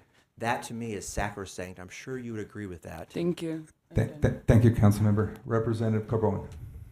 Yes, Mr. Chairman, thank you. I want to follow up to what Representative Hernandez kind of started. Of course.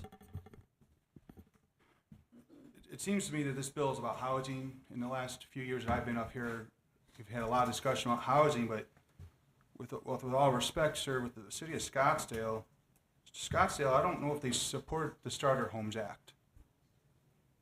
Do they? Representative Carbone, is it? I can't speak to that. Just a yes or no. In specificity, but does their position on an unrelated bill have to do with this bill? How does that matter? Mr. Chairman, I'll get to my point. Yes, sir. The Scottsdale support the Adaptive Reuse Act, the Middle Housing Act, or the Accessory Dwelling Unit, which is also known as the Casita Bill. In my experience the last 3 years, that your city's been against all these bills, and we've done everything with someone that's been working with housing with all the cities to be accommodating. You have policemen, firemen, families, and I don't know where they're supposed to go outside your city where they can find affordability. We have a gentleman here who has a company who wants to build to be competitive amongst the global stage, not just the American stage. When we're onshoring, we're starting a tariff, America first, built in America, and the American dream. So I just want to kind of make that comment, Mr. Chairman. I'll leave it at that. Would you like me to respond, Thank Representative you. Carbone? Sure. Go ahead, sir. Make it brief, please. Well, it's up to Representative. Yes, but Carbone. make it brief, please. Go Okay, ahead. very good. I'll just say that Representative Carbone, Scottsdale works with our neighboring cities. We work with you. We respect the law. We have authorized, as I said, I would guess, as a percentage of our population, more increased housing than almost anywhere else in the state over the last couple decades. We are working with the crisis. Our first responders, they're free to live anywhere they choose. Many live in Scottsdale, many choose to live elsewhere. And so I don't believe our speculated positions on another legislation, I hope your perceptions of those, you don't hold that against us to go after what I think will be a very dark cloud hanging over the rest of the citizens of Arizona. Thank you, sir, and thank you for sharing your thoughts with me. Okay. Thank you, Councilmember. Next. Okay, everybody stand. Okay. The next speaker will be Scottsdale Vice Mayor Jan Dubascus. Thanks for having me. Thank you, Councilmember. Gentlemen, hello.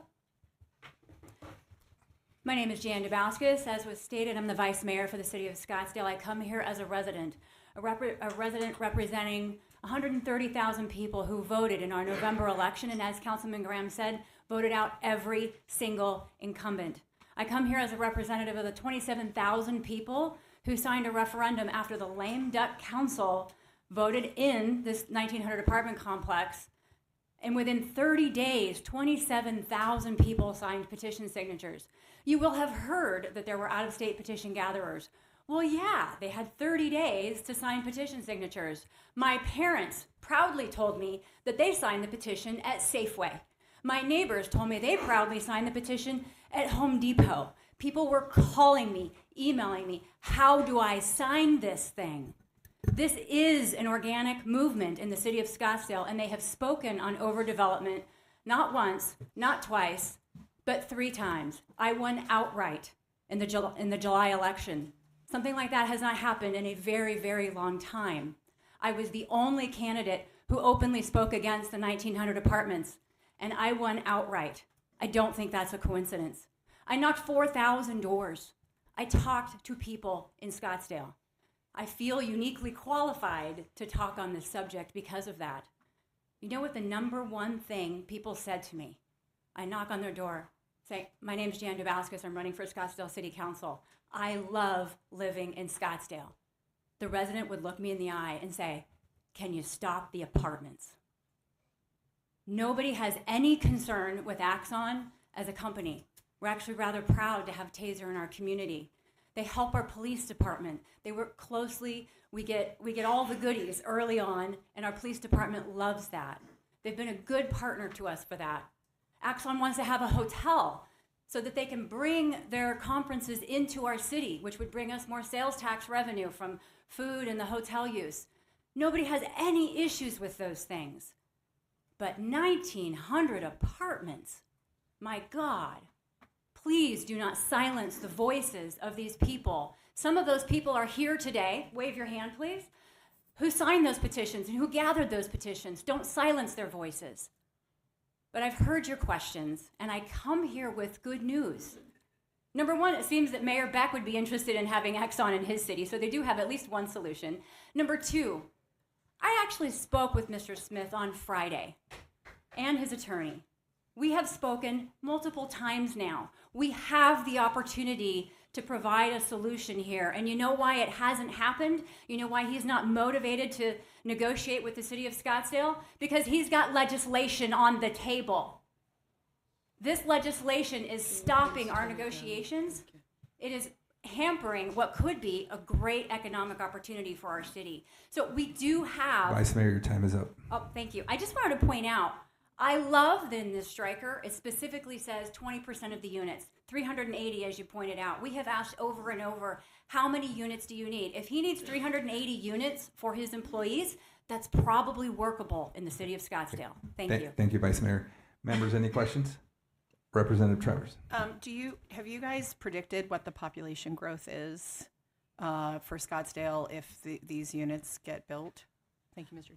So we're somewhere... Vice Chair, if you could Mr. run it to Chairman. the chair, recognize Mr. me, please. Chairman. Yes. Representative Travers, we are somewhere in the 240, 250,000 population today.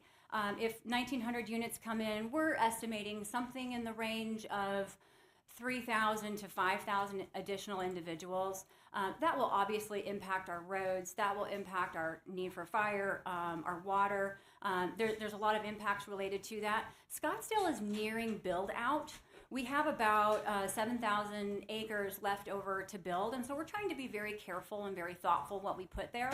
And so what I have proposed, and I think would be extremely successful in the city, is significantly shrink the number of units. If now we know that they actually need 380 units, great, let's do 380 units and expand the retail space. I live in North Scottsdale, north of the 101, right there. We have very little retail. I would love to see some retail, restaurants, shops, a really great walking area, which is something that they've already talked about. I think there's a solution on the horizon that does not include 1,900 apartments. Thank you. Any other questions, members? Thank you. Oh, Representative Wood. Sorry. Hello. Hi. It's been a minute. How are you? Great. I'm sure this is the best day of your life. So, question though, and I've asked this a couple times, and I'll ask it again to be consistent because I am trying to figure out all the angles here. Axon with 1,900 apartments, get the hell out. Axon without apartments, we love you forever. Simple as that, yes or no? Yes. Okay. Mr. Chairman, yes. Okay. When I talk to residents and I pitch this, right, I'm trying to get a feel for residents. How do you feel about 1,900 apartments? How do you feel about 1,000? No, let them go. We don't want them. How do you feel about 500? Getting warmer. The residents are really over it. They see the multifamily as bringing in more traffic. When you poll residents, the number one issue that residents express is traffic. Their number one concern is traffic. And number two, then they will say, is overdevelopment. But of course, overdevelopment, traffic is a result of what they perceive as the overdevelopment. So, of course, on council, I spent a lot of time thinking about how do I improve traffic, right? So I've got some ordinances coming up. But residents, they're watching all of these apartments come up. They're watching all these units, and what they say is, my city is changing. Scottsdale is charming. We bring in 11 million visitors per year, and that's an economic driver for the state of Arizona. Changing our city like this is a significant change that will have an impact on our ability to bring tourists in. That is another industry that would have an unintended consequence to the striker. So I ask you to very carefully consider this because there is an opportunity for a deal here. We don't need the striker. Representative Winiger. Vice Mayor DeBakis, thank you for being here. Kind of dovetailing on that and what you just said, I can't compel you all to meet, but would you be open, you, the mayor, I don't know about quorum issues, a meeting directly with them and getting to the heart of these kinds of issues if we made that request, if the bill gets out of committee. Mr. Chairman, I met with them on Friday. I've met with them before. My door is open. I will meet with them. Yes. Okay, because you, Mr. Chair, Yes. Vice Mayor, you threw out kind of a number, I mean, a ballpark that hasn't been heard before. And so, sometimes we have stakeholder meetings down here and it's really just I can't say the word that it is, but it's just this debacle. But maybe if key leaders from, if this moves forward, from the council and from them, get in with a specific thing of not just yelling at each other for an hour, which usually happens, of getting to, the root things. I hope everybody be open to that. Thank you. Okay. Thank you. Mr. Chairman, I would just like to address that. We have had very pleasant meetings. I think they've had pleasant meetings with several members of council. We have never been given the opportunity to hear what their true number is. And this bill with the 20% seems to me like the true number. So I love it. I appreciate you guys doing this because it has given us information about what does Axon really need. And the other half of this is why is Taser, the maker of Taser, becoming an apartment complex owner? Like, that's a whole new revenue stream that's completely unrelated to the business. And so why would the legislature even get involved in that? So I thank you for the opportunity to really address their concerns so that we can actually negotiate better. Okay, thank you. Representative Travers? He had his hand up first. Okay, Representative Whitman. Thank you very much, Mr. Chair. That's very kind of you. Thank you, Mr. Chairman, and Ms. Travers, I know apparently. he was deferring to beauty before age. Councilwoman, it's fun. You got the title. I get to say it, right? What's the population density of Scottsdale, the city of Scottsdale? Mr. Per square Chairman, mile. Per square mile, I do not know that off the top of my head. Okay, it's 1,811, or it's 1,311 people per square mile. Mm-hmm. And that's in a city of 184 square miles. Yes. Do you think that's a big number? What's coming down the pike is more. So the Optima, they have not released any of the buildings yet. There's 6 buildings that are coming in. That's 1,300 units. We have the park coming in. They have not started construction on that, but they are going through the planning process. And so that is 1,100 or 1,200 units. We have Scottsdale 1, which is, I think, something in the 1,000 units range, which is right there off Scottsdale Road.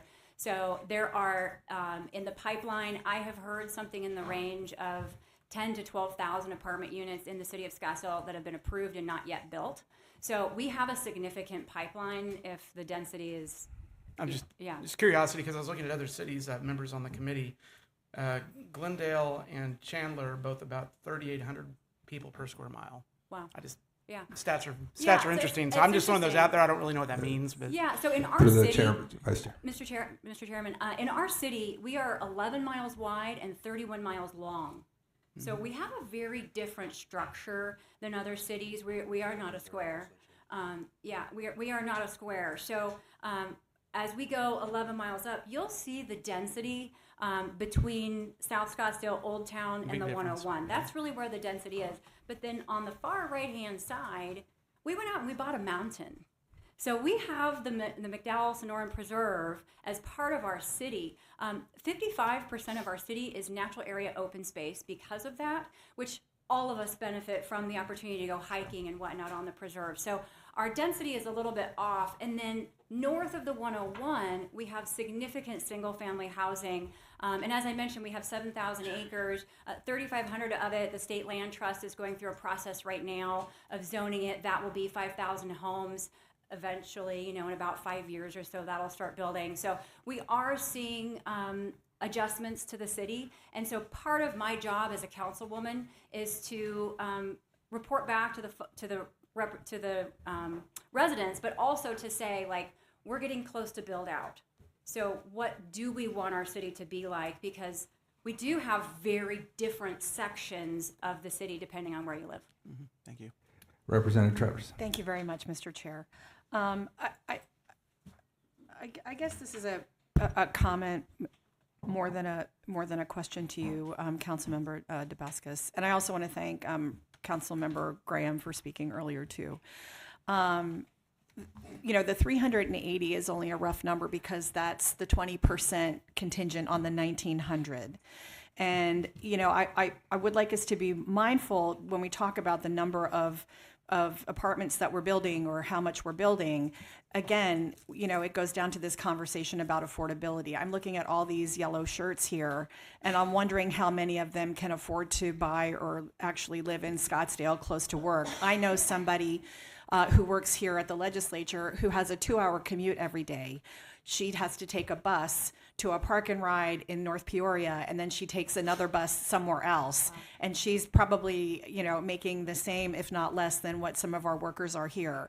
And so, while I appreciate the fact that we're, building more and we're creating economic opportunities because people are going to start buying, they're going to be going to the grocery store and the Target in Scottsdale, and all this is really great. When we first started out the conversation an hour and a half ago, we talked about, the philanthropy of the organization and, having this as something for workers. And it, at only 20%, it's really not. And so I guess, you're being asked this sort of, how many units is going to make it workable for anybody? And I guess I sort of agree conceptually that, I don't want to incentivize anybody for creating commercial real estate and making a profit if we already have an abundance of it in the state. But how's it going to really impact the people that it works for? And, just to listen to my own voice for a little longer, I spent a lot of time growing up in Europe. And if anybody ever gets a chance to get to England, I encourage everybody to go to Cadbury World. There's a whole city around the Cadbury factory that Mr. Cadbury built for his workers. I lived in very small railroad workers' cottages that was built by the railway for their workers to live there. And I guess I understand the concern about density, and I understand that we're already building a lot of things, but we need to be, I'm hoping that we're more mindful about what affordable means. And like I said, I'm looking at a lot of yellow shirts right now, and I wonder how many of them are, and I know you're all here in support, but also the fact that it's, you're not just wanting to keep your jobs, but you're, to be able to go somewhere to work that's easy for you to get to, I think is really important. And so if we listen to what the earlier presenters were saying, then, we really need more than 20%. We really need to define what affordable is, and we need to be more mindful. So thank you very much for that, for allowing me that comment, Mr. Chair, and for Councilman. We have a live, work, play campus in Scottsdale. It's called SkySong. It's in a partnership with ASU, and it's an innovation lab. And so they work with young people, people who have ideas and not a lot of money. And the idea is to allow their businesses to grow. And several of them have grown beyond the space that's offered there at SkySong and have gone out into the community and been very successful. So we've had SkySong for about 20 years now. And so that does give us a look into what is a live, work, play campus and how many people actually live on the campus after a period of time. The number was 20%. So 20% is probably the correct number of people who will actually live there. We have really good public transportation. We have Valley Metro. We have great roads. We have a great system, but we also have a number of units that are coming up in the area. So the comment that Councilman Graham made earlier, I think that there would be some people who might want to live on the campus. I think that's true. But would everyone? No. So we shouldn't create a campus that the voters have said 3 times they don't want in order to satisfy one company. The issue really is an issue of first impression for the city of Scottsdale. This has impacted folks in a way that I don't think any of us actually expected. The response from the residents is strong. I can't get people normal people who go to work every day and come home and say, yes, I want this. Our city is also a different component. Our average age is 62. So more than 50% of our population lives north of Shea. Most people live in North Scottsdale. They have chosen a rural lifestyle, and so their perception of our city and our traffic might be different than a city that's a little bit more into the center of town, a city that's more accustomed to those things. We have a different culture, we have a different lifestyle, and that's part of what we sell when we put our tourism packages together. We sell Old Town, but we sell our golf courses, we sell our fine dining, we sell our way of life, and that impacts not just Scottsdale, but all of the surrounding cities as well. Sky Harbor benefits from the travelers coming into the airport. Phoenix benefits from all the wonderful opportunities in their restaurants and their things to do. So when you impact Scottsdale in a project like this, the consequences are large. And so I'm asking you to think about this very carefully, especially because a solution is on the horizon. We can do this without legislation. Okay. Thank you. Thank you, Vice Mayor. And member. Mr. Chair. Yeah, another question. Go ahead. Yes, please. Thank you very much. Again, I just want to follow up that, this 20% isn't necessarily a panacea to the solution. And so, I'm asking us to be mindful, when you talk about the number of petition signatures that you had in relation to the population that Councilmember Graham stated, that's really only 10% of the voters. And so I don't necessarily know that that's a mandate or a will of the people, just that you got 10,000, that you got people to sign the petition. But yeah, again, we can't continue to have an expectation of having our, having our services and our needs seen to at the expense of others who might be traveling, who are making the sacrifice to get to work to supply that service for the city. Does that make any sense? It's like, okay, I live in Scottsdale. And I really have an issue with housing, but I also want my services and I also want things to happen, but it's okay if somebody has a 2-hour commute to get to work so that I can continue to get my services. And I'm not saying that that's what people are thinking. I'm just saying that I just feel that we need to be, more, I'm asking us to be more mindful. Mr. Chairman, I would like to address that quickly. We have no assurance from Axon on what the price per unit would be. In that area, it's typically about $3,000, so that would not solve the problem of the individual that you're talking about. So this is not a solution for that. We are happy actually to talk with you about other solutions. The city of Scottsdale, we do have some land. I would love to see single-family homes in that area. We are very much interested in home ownership in our city. We would like to promote home ownership. So there are, I think, more discussions that we could have to hopefully come to some sort of a solution. But Axon is this project is not that.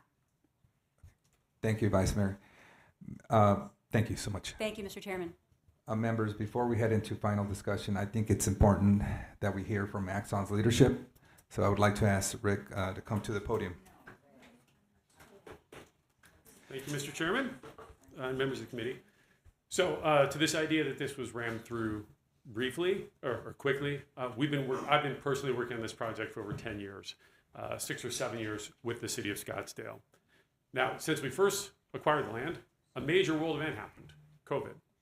And corporations were selling their headquarters, were distributing to work remote. In working through, for me to keep the approval with my board of directors and my chief financial officer, we looked at what makes sense in this new world. I don't have to order people to come back to the office, but a campus could be a major tool in luring them there. And look, we didn't invent this. If you look at every major tech company, from Facebook to Apple to Google to Oracle, they all have campuses. And this is a key, especially in recruiting people who are starting their careers. In fact, many of you met Kalu, the young redheaded guy running around with me this week. He's 23 years old. He's my executive aide. One of his teammates, who we also recruited, didn't come to Axon because he didn't want to have to buy a car and figure out like commuting to work and all that. He wanted to go to a campus. So if you've seen the building we're building, I think I've showed it to some of you, it is a very bespoke it's an ode to science fiction, frankly, because we're trying to bring Captain Kirk's phaser to life. The downside of that is it has zero resale value. Once we spend $250 million on this building, we are here for the next 50 years. And I'm actually really proud of that. You will find nobody who loves Arizona more than me, and I'm fighting hard to keep it here. So when we think about the 20% number that was just thrown out, we're talking about bringing 5,000 jobs to Arizona in the coming years. 20% of that is 1,000. But I got to think beyond the 5 years. And getting zoning approval with the city is a risky endeavor, as I have learned.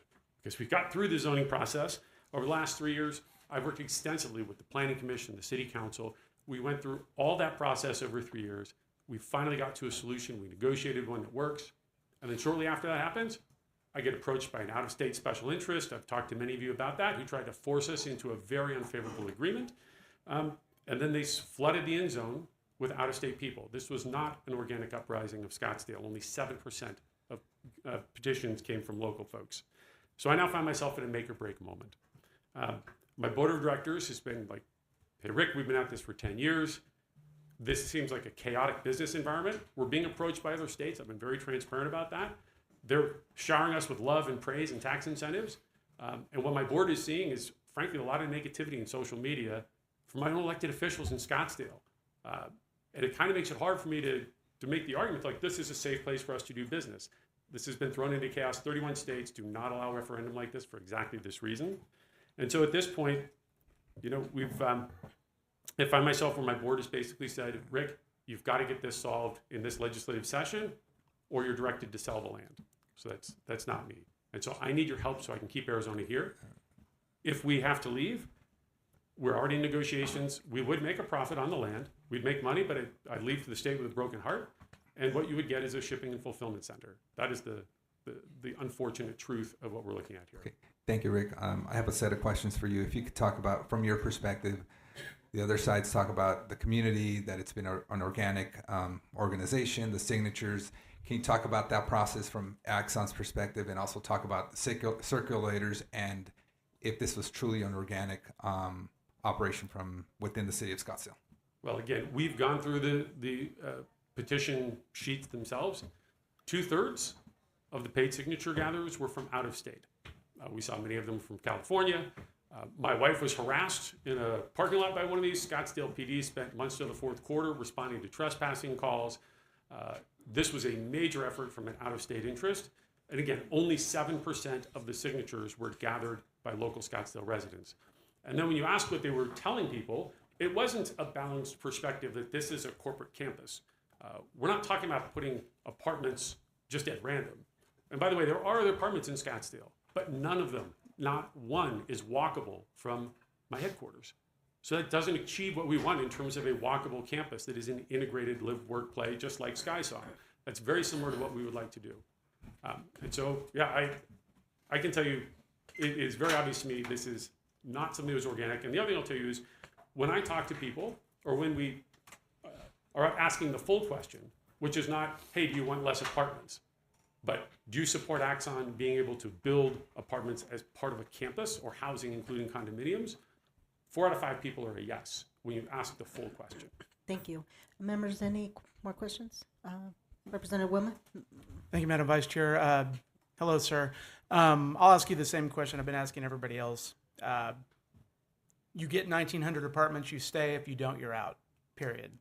Unfortunately, it is that simple. We either get the zoning, I'm sorry, I should have represented Through the chair, yeah. Mr. Chairman.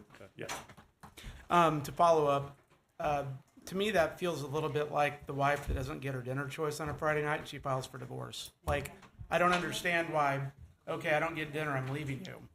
Tell me why it's come to this point, because that doesn't make any sense to me, because I've got parcels of land around Deer Valley Airport I'd love to help you get in my district. Yeah, so Mr. Chairman, Representative Wilmoth, it's not about drawing a line in the sand at that specific number. It's about the process. We've been through the process, frankly, twice already. We'd started out on Salt River before we moved to Scottsdale. So it's really, look, we've been through the process. It's time for us to fish or cut bait. We've negotiated with the then City Council and the Planning Commission. We were 7-0 in Planning Commission. This is, what the board is saying is there's no appetite for us to stay in a chaotic environment of uncertainty for the next 2 years, where we know there will be a lot of public mudslinging towards our brand. It's already been happening. And it is the uncertainty and chaos, whereas the opportunity is to protect the zoning that we've got. And look, I did meet with the vice mayor, and we're just nowhere close. in terms of what we need to be able to assure that I can grow in Arizona for decades to come. But it truly is Scottsdale or bust. Mr. Wilman, through the chair. Mr. Chairman, sorry, follow up. It is truly Scottsdale or bust for you at this point. There's no other options. Mr. Chairman. In terms of other parts of the valley. Representative Wilmoth, that is correct. I think at this point, the board is seeing that Arizona is an unpredictable business environment for us based on all the work that went into this. And we have $70 million invested in this, and it's just been thrown back to the starting point. And frankly, the new city council has run themselves on a very staunch sort of anti-apartment, anti-development. So we don't hold out any hope that we would be able to get to a solution with them. And a rezoning is another 2 years. I mean, eventually you have to make a decision. And that's where we're at. Members, any other questions? Mr. Chair. Representative Travers. Hi, thank you very much. Just to say, we had a lovely conversation in the UK last year with your fellow Axon employees, and it was very informative, and we appreciate the time that you gave us. I guess I'm just going to ask a really simple question. Why do you want these apartments? Mr. Chairman. On the campus. Why do you want to build a campus and have these apartments? Well, let me start with a story, and then I'll give you the broader. So my aide, Kalu, who some of you have met, is 23 years old. He lives in Old Town Scottsdale. He lives in the, I forget the name of the apartments. He pays $3,000 a month for a 2-bedroom apartment. If you wanted to move from Old Town up to North Scottsdale, that same apartment, he showed me the listing, is $6,000. It's crazy. It's twice the price. And it's not walkable, so it's still a commute. So ultimately, I think it comes to this. I want to bring 5,000 jobs to Arizona. If those 5,000 people work at my headquarters and they all live out in the suburbs, I have to add 5,000 cars to traffic hour every day for them to commute in. If 2,000 of those same jobs live on campus, that's 2,000 less cars commuting every day during rush hour. They consume less water than when you have a home that's got a yard and a pool. So really what we're saying here, the choice is, do we want to bring these high-paying jobs to Arizona? Because if we do, putting them, a portion of those on my campus reduces all the negative effects that people are worrying about. The alternative is to say, look, we don't want to grow, we don't want those jobs to come here, and that's kind of the vibe that we're getting from this anti-development sort of sentiment. Mr. Chair. Representative Travers. So 2,000 high-paying jobs. Are all these people making high-paying jobs? We pay Mr. Chairman and Ms. Travers. No, we actually have a broad range. About a third of our people make less than $100,000. A third make between $100,000 and $200,000, and a third make over $200,000. So, Mr. Chair. Yeah. So basically, 2/3 of your population are not going to be able to afford to live in Scottsdale unless they live on your campus, and yet you only have 380 units scheduled for people who are making less than that 1/3. So the 20% is not like a guideline that we put out. Obviously, we've been working with public officials, and this has to be a bill that works generally, that is not just for Axon. And I think, as was mentioned earlier, it'd be problematic to say that this housing is only for employees, and so the 20% seemed like a reasonable sort of minimum for a project like this. My hope is, of course, we'd have more people living there, but we haven't built it yet, and the future is not entirely knowable as to exactly what proportion will be there. Mr. Chair, Okay. one last follow-up. So you'd be willing to go to a different percentage, bless you, to the 20%? Through the chair, Chairman, Mr. Travers, we can certainly consider looking at that. Representative Wilman. Oh, thank you, Mr. Chairman. So with all these units, is the goal to have them all filled with Axon employees? And if they're not filled by Axon employees, are they just going to sit empty, or are they going to go to the general public? Or how do you see that? Are you becoming an apartment manager at that point? So, Mr. Chairman and Representative Wilmoth, the idea is that this wouldn't be lockdown corporate housing where you're living only with people that you work with. I mean, there's a hospital apparently going in across the street with 2,000 people. So the idea is this would be open.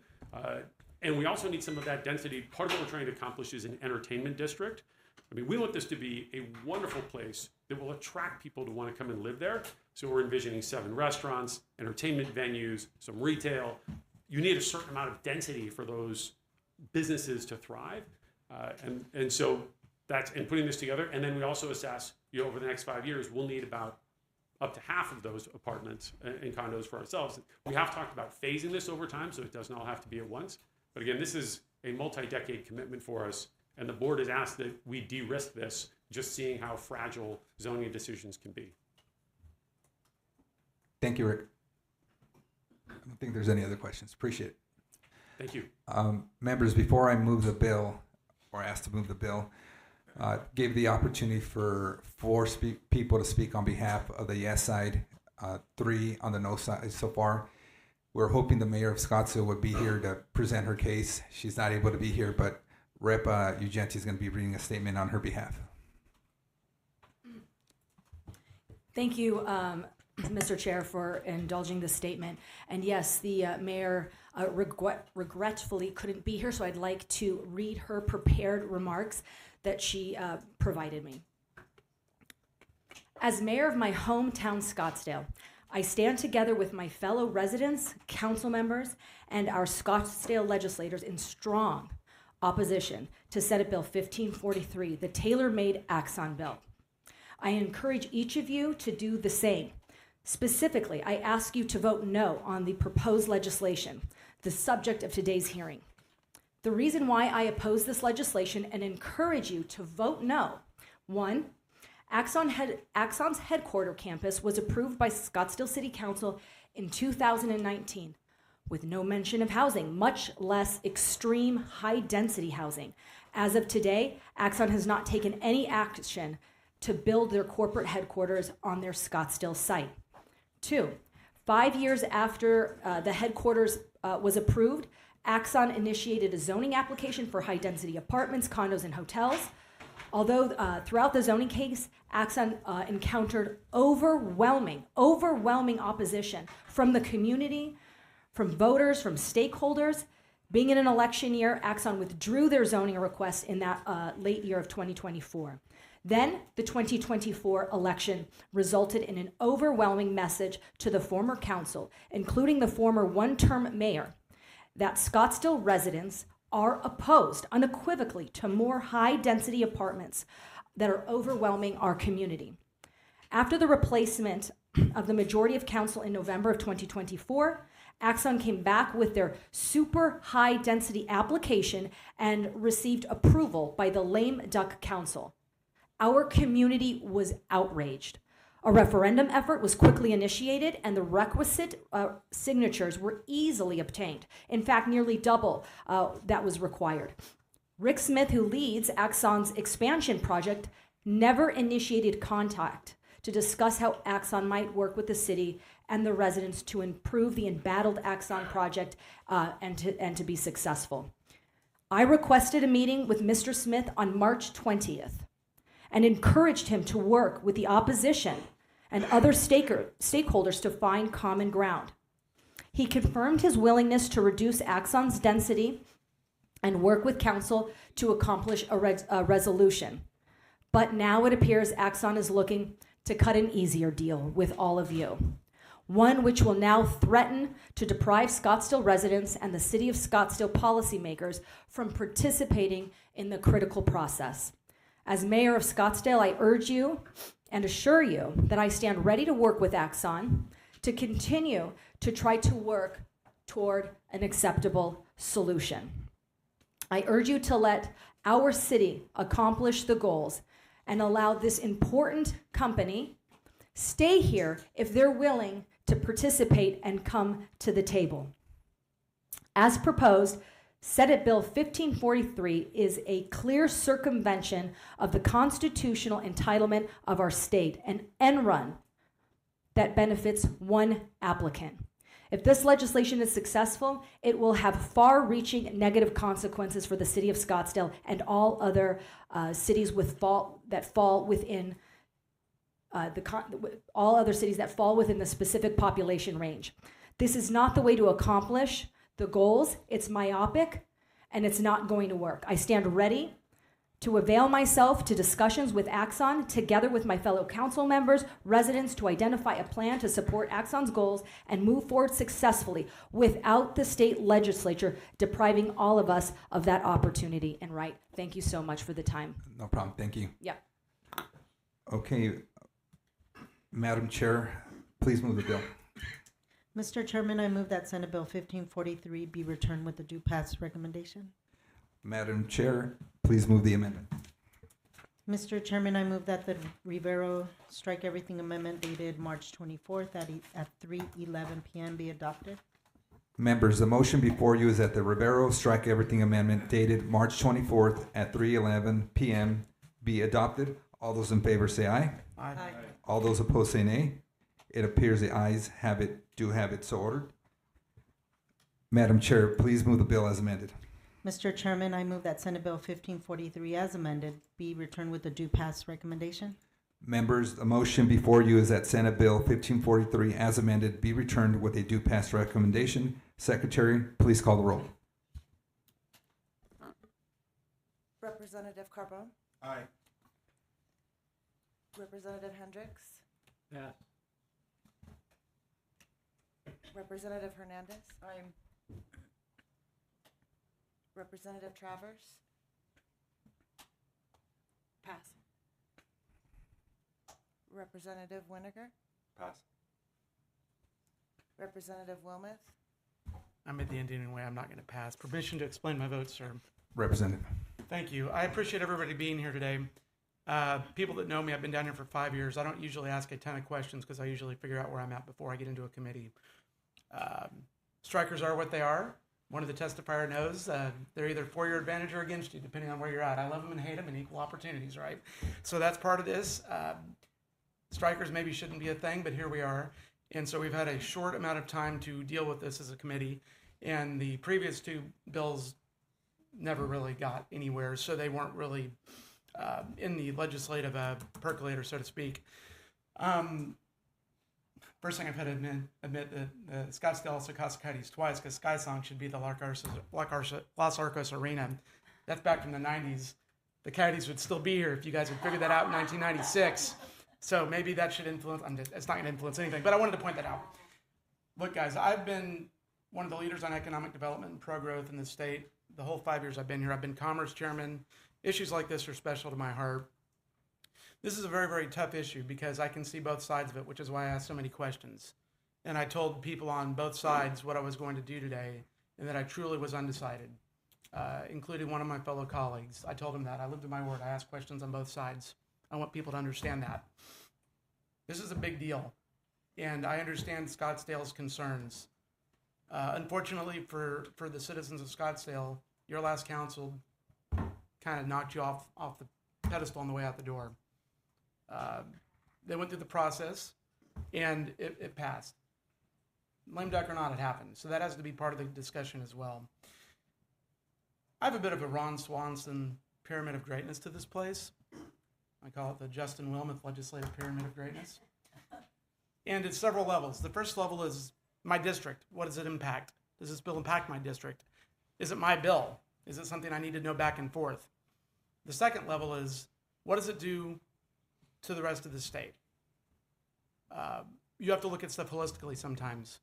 I always vote for transportation funding increases because I travel this state. I love this state. I go all around this state. And we're hypocritical to say we can't fund roads, but yet we want to drive to the Grand Canyon. So I always support those bills, even if they're not in my district. A little while ago, I was told that there's over 200 employees that live in LD2 in my district.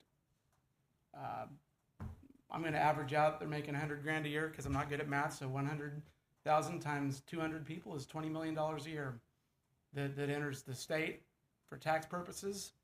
And for spending purposes in Scottsdale and around, I'm right next to LD3 in North Phoenix, Deer Valley Airport area. I was very pleased to hear that both sides were open to continued discussion. Anybody that's been down here for any amount of time understands that, like it or not, the committee process is kind of the start of it, officially. There's stuff that leads up to it. There's meetings. Things try to get killed under the cloak of darkness or they get put on an agenda. And while those other two bills didn't advance, I have nothing to do with that. If this was a state like where I used to work in Oklahoma that didn't have strikers, we wouldn't be here right now. But at some point, somebody thought strikers were a good idea. I don't know when that was. I did not live here then. Knowing that everybody, from what I heard today and the questions that I asked, I'm a big fan of the art of the possible. And even if it's a sliver of faint possibility, I'm not going to stand in the way of this and tell a company to get out. If that's really what it's down to, I want people to continue to discuss this, including the non-lame duck City of Scottsdale Council. So I'm going to vote aye today to keep this going, and we'll see what happens on the floor and what else I hear along the way. Representative Pena? Aye. Representative Hendricks? Explain my vote. Representative. Thank you, Mr. Chairman. It sounds like from all of the testimony today that there is some potential of a negotiated agreement between the parties. I'm not clear what that is because I couldn't get anybody to define what their position really was. But on the idea that there may be some negotiation, there may be some further amendment that could bring the stakeholders together on this, I'm going to vote aye. Representative Travers? Mr. Chair. Representative. My colleague, Mr. Wilmoth, very excellently explained sort of the conundrum, dare I say, a lot of us are facing here on the committee today. I find that there are quite a few issues with this bill. I hear what we're saying, but not sure that we're going to follow, that we're in earnest about what we're saying. And a funny thing is I used to be in the military, and we used to have to sort of come to these dog and pony shows. And I feel a little like maybe that's what's happened. And I want to thank everybody who's here right now in support of Axon. And I want us to be mindful of the fact that these people are here to support you. And so I am asking you to be thoughtful to them as well. 2 hours or an hour commute and not being able to afford anything in Scottsdale is just not cool. When we talk about bringing in high-paid workers, they're coming from out of state, and yet Mr. Carroll, said that he was very, he wants to have people educated here in the state, even though we're really not putting enough money into education so that we can give you provide the workers that you need for your company, dare I speculate. But I am hopeful that there is room to negotiate. I would love to have negotiating more what affordable is, what percentage of affordability you have, so that this really is for your workers, the 2/3 that can't afford to live in Scottsdale, and not just an attempt to become a landlord and a commercial money-making scheme, of which you already are. So I will say yes for now. I think there are some other issues, potentially constitutionally, and the rules lawyers I know are talking about it right now. I don't really like preemptive. I don't really like strong arm. But having said that, I will vote yes to get this continued dialogue available. And thank you very much for your indulgence, Mr. Chair. Thank you, Representative. Representative Winiger? Mr. Chair. Representative. It was very interesting listening to everybody today. Few things that I expect to be addressed or talked about. One is the policy in there, and is this pertaining to just raw undeveloped land, or could somebody come in, put a moniker of a global headquarters on something, even if it's the right thing, that's already there, and then just use it as a way to just build apartments and a hotel on existing property. I also think it needs to be looked at of what happens, where's any clawback or any consequences if it falls below these totals of 2,000 employees, of the median income multiplier, of the global headquarters. What if it goes away down the road? And at least for myself, I mean, I can't compel anybody, but I'm going to insist that I think there should be a meeting. There should be a meeting. And you don't want 40 people at a meeting, but I think Axon, I think Mayor Borowski, Vice Mayor Tabakis, maybe one other, to make sure you don't have quorum issues and you can speak frankly and it's not just a show. And then, maybe one or two others from each side to where before this hits the floor and we go down that road, that there's been what we can say is a true vetting, a true conversation on everything. I know people have said, well, we talked last Friday, I met with this person, but that's not the same thing. And we do this with all kinds of bills here, where something passes out of committee and we say, but I expect you all to get together and work on this. And not just a dog and pony show where you're just going through the motions, but that each side is actually talking and possibly changing their, tweaking their position here and there to possibly get to something that everybody can agree with. I think with this big of an issue, Axon deserves that, Scottsdale deserves that, we deserve that, and everybody watching this issue deserves that. And with that, for now, I vote aye. Chairman Rivero?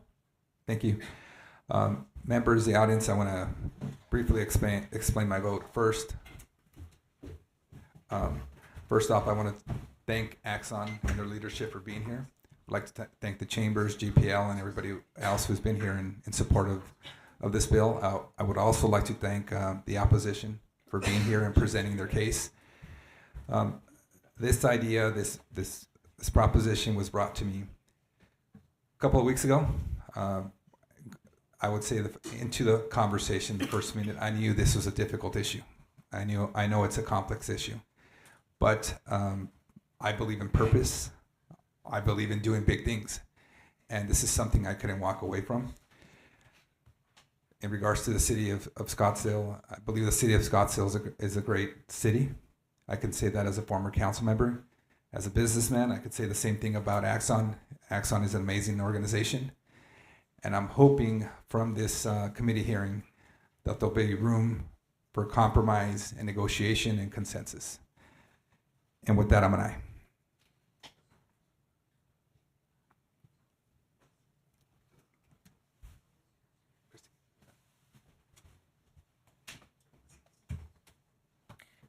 Eight yeses and 2 absent.